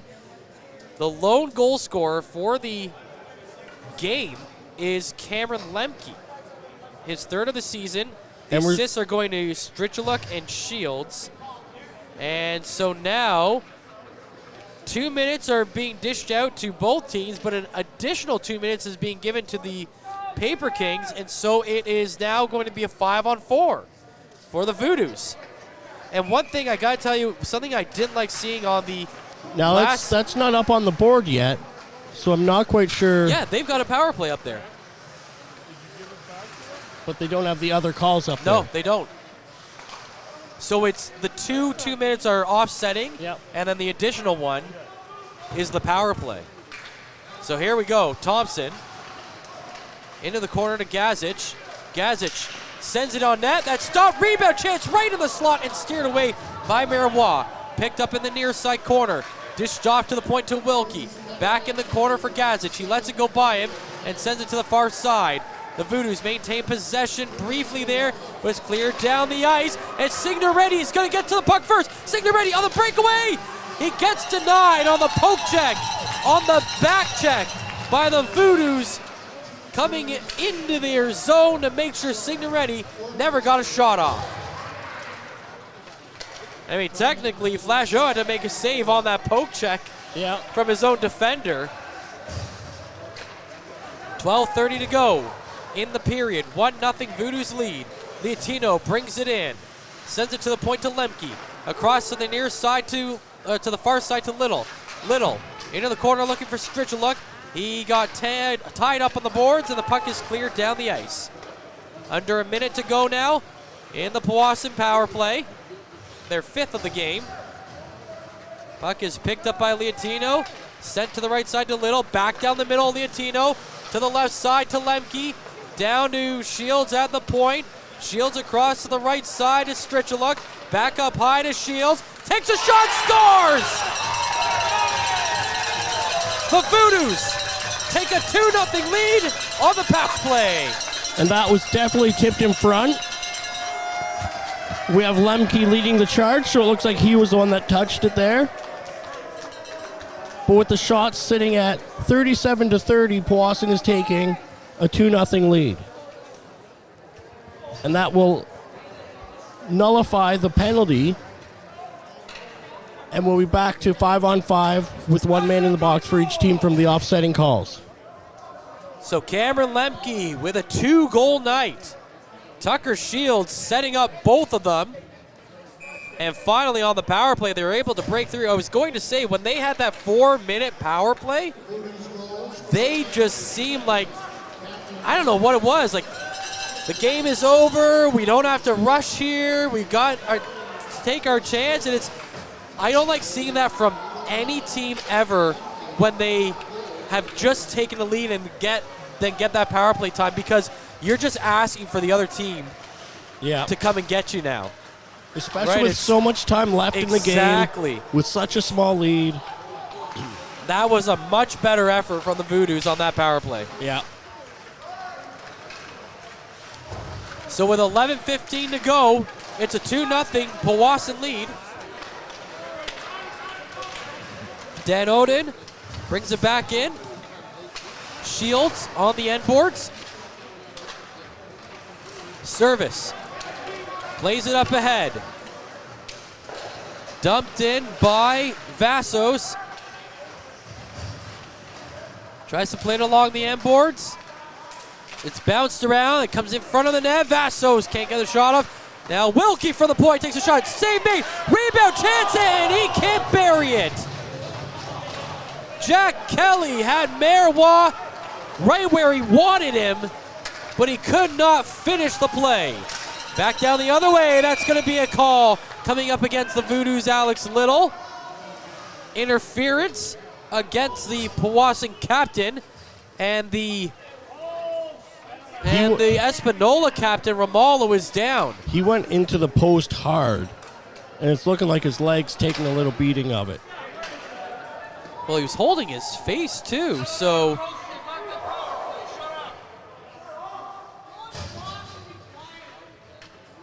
$10:29 to go in period number 3. 2-0 lead for the Powassan Voodoos. But now it's time for the Espanola Paper Kings to see if they can answer back now.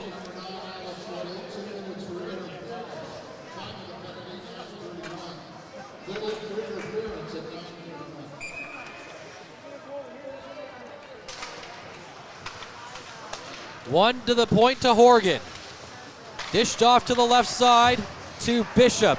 Bishop lost it, but the Voodoos can't clear. Bouncing puck in the middle. Ricci sends it out of the zone. He was looking to set up Lemke, who was halfway down the ice. Signoretti brings it back in over the blue line. A lot of stick checks going on in front of the net. The shot goes wide. Down to Horgan at the line. His pass to the half boards is cleared away by the Voodoos and sent down the ice. Den Uden brings it back in. Over to Horgan. Dish back off. Cross-zone passes redirected and cleared out of the zone. Horgan brings it back in. Down the right side into the corner. Sends it back to the boards to Signoretti, who tries to play it back to Horgan. They get it to the middle. Den Uden back to the point. Bishop's shot is into the chest of the goaltender Flageau, and he holds on to it for a stoppage in play. 9:27 remaining in the third. 2-0 Voodoos lead. 58 seconds remaining in the Voodoos penalty kill.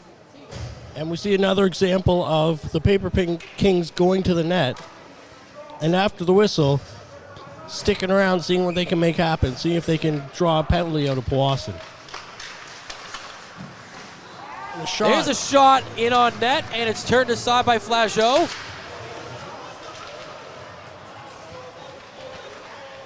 Couple of guys battling on the half boards. Gordon gets it. Gordon skates out in front and takes a shot. Stop made again by Flageau.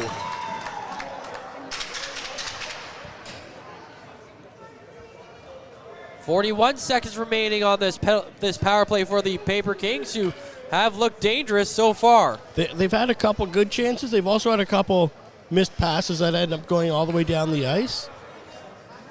So it's one of those things where if they can, make the dots connect at the right time, they might be in for trying to pull something even, towards pulling even here.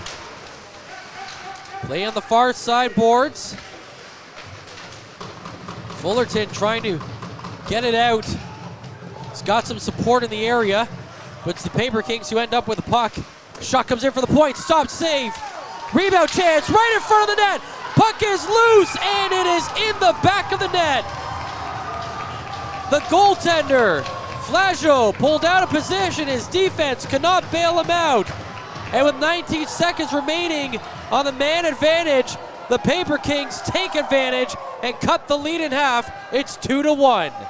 And there were a few saves made in there by defense, making a valiant effort to try and bail out the goalie who was out of position at that point. But you can only save so many rebounds until one gets by you. And before that goal was scored, they spent about the last 40 seconds in the zone just hemming the Powassan defense.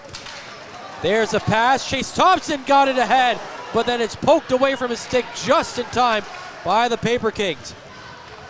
Espanola now are going to try to utilize their speed as we are more than halfway through in the third. Every goal that has been scored tonight has come in this period. O'Brien takes a shot in on the glove. or stopped by the glove of the goaltender Marois, and that's where we take our break. We'll be right back halfway through the third. It's 2-1 Powassan. This period is brought to you by Canada Alumni Perks. Get information on special events and news or access the Alumni Job Portal. Visit canadacollege.ca/perks for more information. And we're back here in the break. Seems the crowd have settled down a little bit. But as we head into this game, we had so much shots, so many attempts at offense before this period. Mm-hmm. We've had relatively less shots this period, I believe, but 3 goals come out of it. Yeah, and maybe it's their making efforts. The Voodoos are up to... weren't they at 30 before the period started? They were at 30 before the period started. They were 29 before the period started. So 2 goals on 9 shots. Yeah, 2 goals on 9 shots. The Paper Kings had 25 shots, so they've got 10 shots this period. So, yeah, it's been a pretty high shooting period, actually. Yeah. Yeah, the goaltenders have had to make some big stops, but, I mean, to recap. We've made this many saves in a game, though, period. Yeah. You know, you don't have the same level of entry that you had. That's it. Little shot is just deflected wide and high of the net. The Voodoos try to bring it back in front. Service is there, and his shot is blocked. At the line, Wilkie's shot is wide as well. Little sends it in behind the net. Picked up by Long. Long will try the other side. Finds Little walking in. His shot is stopped by the blocker of Marois. Into the corner now. Long sends it to Little. Shot redirected off his skates. Loose in the slot. And Service is pulled down as he got the backhanded shot off and sends it wide. Another chance at the line. Service trying to create some chances here. Plays it in along the end boards, and that will finally allow the Paper Kings to retreat. They send it down the ice, and that will be icing called against Espanola. I didn't understand it. They had the Voodoos backing out of the zone. They could have just carried it out. But instead they dump it, and it's going to result in them not getting a change here. And I think a bit of it was they were rushed waiting for a change, thinking, okay, let's get the puck down and get off without thinking about where that red line is. Yeah, absolutely. 7:25 to go in the third. 2-1, Voodoos lead. Cameron Lemke with both goals for the Voodoos tonight, his 3rd and 4th of the season. And that one goes up high, touches the roof, and comes back down. Both goals were set up this way. Chase Strichaluk to Tucker Shields to Cameron Lemke to finish it. It's not a bad night when you're doubling your point total, your goal totals on the season. That's right. Those goals coming 28 seconds into the third, and then 8:09 into the third. But then at 11:11, Jack Lyons was able to score on their power play. So both teams have power play goals tonight. Now, with that said, this is Lemke's 8th game of the season. Those 2 goals were put up to 4 goals and 3 assists. So he's at 7 points, but on 8 games. So that's not too bad of a point per outing. That's right. He missed some significant time in the last month of the season. Sent down towards the Paper King zone, and then that puck just comes right back out, and Ricci tried to keep it in.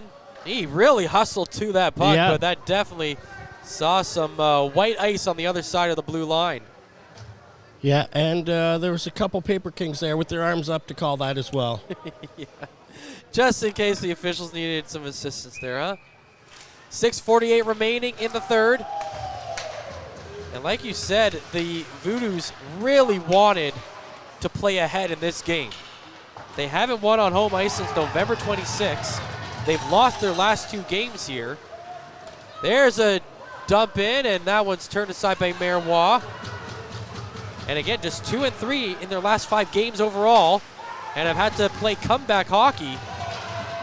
quite a few times over that stretch. There's a play behind the net, behind the puck, where the... Oh, we might end up seeing a Powassan power play here out of that. The Espanola Paper Kings player, Tegan Dumont, didn't have his stick. He went after O'Brien. He knocked down O'Brien, got his glove in O'Brien's face, and then Rockland came over and tried to start something with O'Brien, and O'Brien just got off the ice. No, O'Brien's going to the box too. But they are giving... O'Brien was the first penalty call. Okay.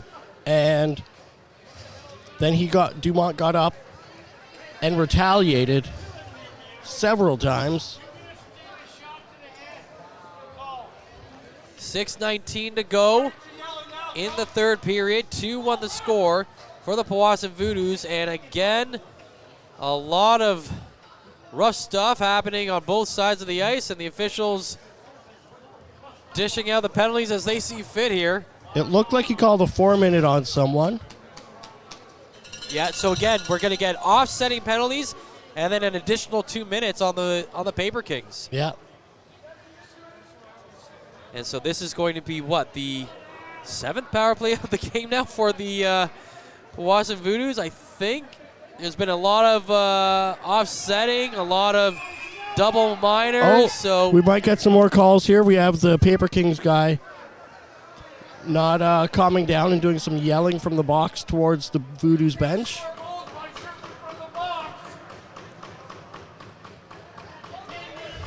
And his teammates trying to calm him down and get him going, but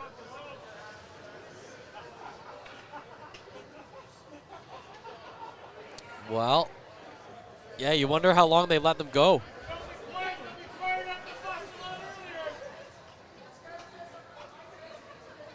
So officially, on our score sheets, both teams are, going into the period, both teams were 0 for 4, but we know there have been some penalties handed out in this period.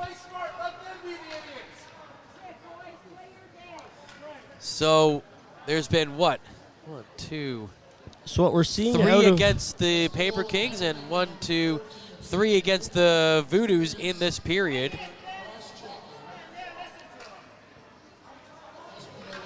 You gotta wonder. Jake Marois getting 2 penalties there, and I can't imagine that's actually what it is, but there's 2 2-minute bench minors.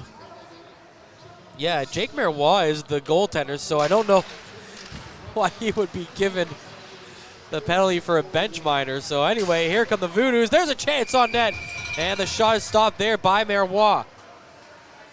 Nor were those penalties handed for bench actions. They were both from on play, on ice play. So that's okay. The score sheet will get sorted out as we go here.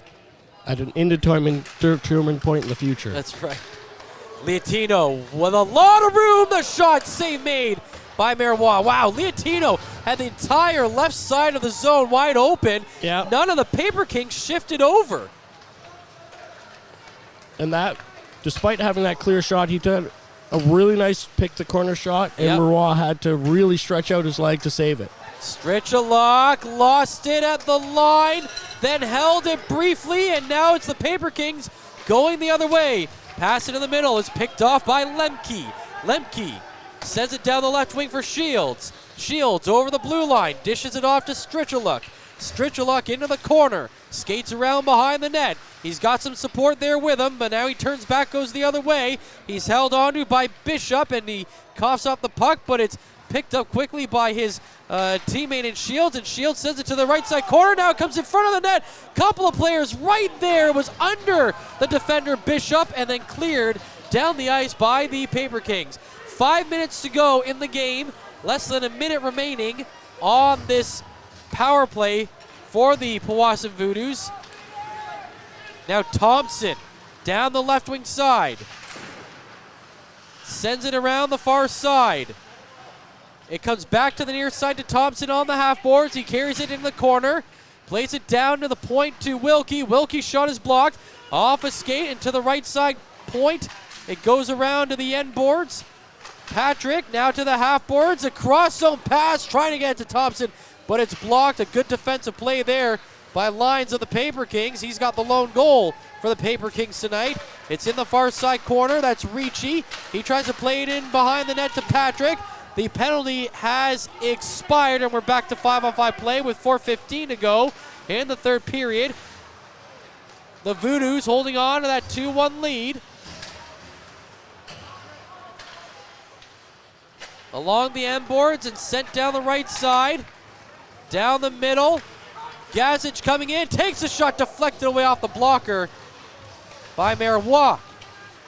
Romalo down the right wing. Dumps it in, played along the end boards. Romalo regains possession. Into the corner, tries to center it, but that play's broken up. Denoden with a chance. Romalo on the side, and it's stopped on a big defensive play on the back end by Nicholas Liatino. What a job to get down and block that shot by Liatino. It's sent out of the zone down the ice. Walton, first one to it. 3:15 to play in the third. Powassan holding on to this 2-1 lead right now. The Paper Kings pushing here. Smetham into the corner. Gets it up ahead to Kelly. Kelly's hit on the exit. And Denoden turns it and sends it back the other way. Liatino flips it ahead to Kelly. Back and forth in the neutral zone. Now Smetham up ahead to Kelly. Gets through the defense. Takes a shot. Just goes high. Kelly at the blue line. Sends it across. That's Strichaluk there. Strichaluk with a secondary chance. Tries to get it through some skates. But then it got caught in those skates. And it's turned aside as Bishop goes the other way. He can't get through the 4 green shirts in the area, but it's at the line. Going into the corner is Guthrie. Guthrie being held there by Little. The caught in some skates. There's a huge hit thrown by Wilkie. And the Voodoos had time to get it out of the zone. Didn't use that time well. And it's stuck inside the zone at the line. The official with the arm up for the delayed offside, but it doesn't matter as the Voodoos are able to get it down the ice. 2 minutes to go now in this contest. 2-1 the score for the Voodoos.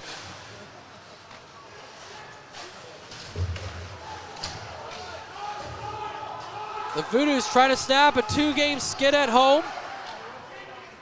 The Paper Kings trying to extend a 3-game winning streak. Liam Service down the ice. Plays it in as he stick handles around a couple defenders. The puck off the end boards. It comes right back out. Down the right wing side is Lush. Lush goes into the corner.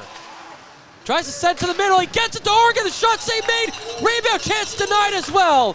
As Flasho comes up with a couple of huge kick saves there. Puck still alive in the Powassan zone. The goaltender is out of the net as the Voodoos fired off his stick and put it out of play. And so with 1:13 remaining, the Paper Kings decide to put their extra attacker into the game. Yeah, and there were some big plays out there on both sides in the last couple minutes. Some big chances at both ends. I think the Paper Kings, with the empty net now, 1:13 left. They're going to leave it all out there right now. I wouldn't be surprised if it gets a little testy if we get another whistle in here, though, or at the final buzzer. You're right. That was a big save by Flasho. There's a shot in, goes wide of the net. Puck off the boards on the far side. It comes clear. Signoretti will chase it. Signoretti sends it down the ice. And the Voodoos are going to get called for too many men. One of the Voodoos players fell down as he was trying to get off the ice onto the bench. And landed on the puck. You can boo all you want, but there were 6 men on the ice that touched the puck. And so, timeout is called. Is this our halfway break? I don't know if we even took our halfway break. I don't know. Let's take one, though. We'll be right back after this. This period is brought to you by Canada Alumni Firms. Get information on special events and news or access the Alumni Job Portal. Visit canberracollege.ca/perks for more information. Tonight's 3 Stars is brought to you by Dave's Automotive Services, 411 Airport Road in North Bay. Expert troubleshooting, quality repairs, and time-efficient labor are the 3 stars of service you can expect from Dave's. And as we come back here, you just heard that we will, after the game, have the Dave's 3 Stars. And you heard of Dave's 3 Stars of service there. If you go into Dave's Automotive, you know what you're in for. So with 58 seconds remaining in the game, it's a 6-on-4. The Voodoos win the draw. They send it down the ice. It just goes wide. Remember, the Voodoos are now killing a penalty here, so they are able to ice the puck. Sometimes it's an advantage to have the penalty at this time, as we saw last night in the Battalion game. 38 seconds to go. Puck in the corner, comes out to the middle, sent down the point. Romalo is there to keep it in for Espanola. Romalo holds it, sends it in. Blocker save made. The puck punched away to the far side boards. Friesen tries to play it in. That one's deflected. Now Horgan to Romalo. The captain dishes off to the middle. Friesen can't get a shot off. And the net comes loose with 15 seconds remaining in the game. It's a 2-1 score for the Powassan Voodoos. Now, are we getting a delay of game call on this? The refs are communicating something. I think they're just trying to figure out where they're putting the puck for the face-off here, which side it's on. Oh, okay. So 15.9 seconds remaining in the game. 2-1, Voodoos score. They're shorthanded, 6-on-4 attack. They win the draw, it goes into the near side corner. The Voodoos are just going to try to hold it here. 5 seconds to go. The defense is going to come up big, and the Powassan Voodoos are back in the win column. It's a 2-1 victory as they snap the Espanola Paper Kings 3-game winning streak. 35 saves on the evening for Cannon Flageau. 2 goals from Cameron Lemke. And the Powassan Voodoos with a big victory here on home ice. If I'm picking the 3 stars, I put Cannon Flageau at number 1. Number 2, I'm putting Cameron Lemke. Number 3, I think I'm giving to Marois. Yeah, I think that would be the accurate. If you let in 2 goals only on 40, like we're at nearly 90 shots again tonight. Yep.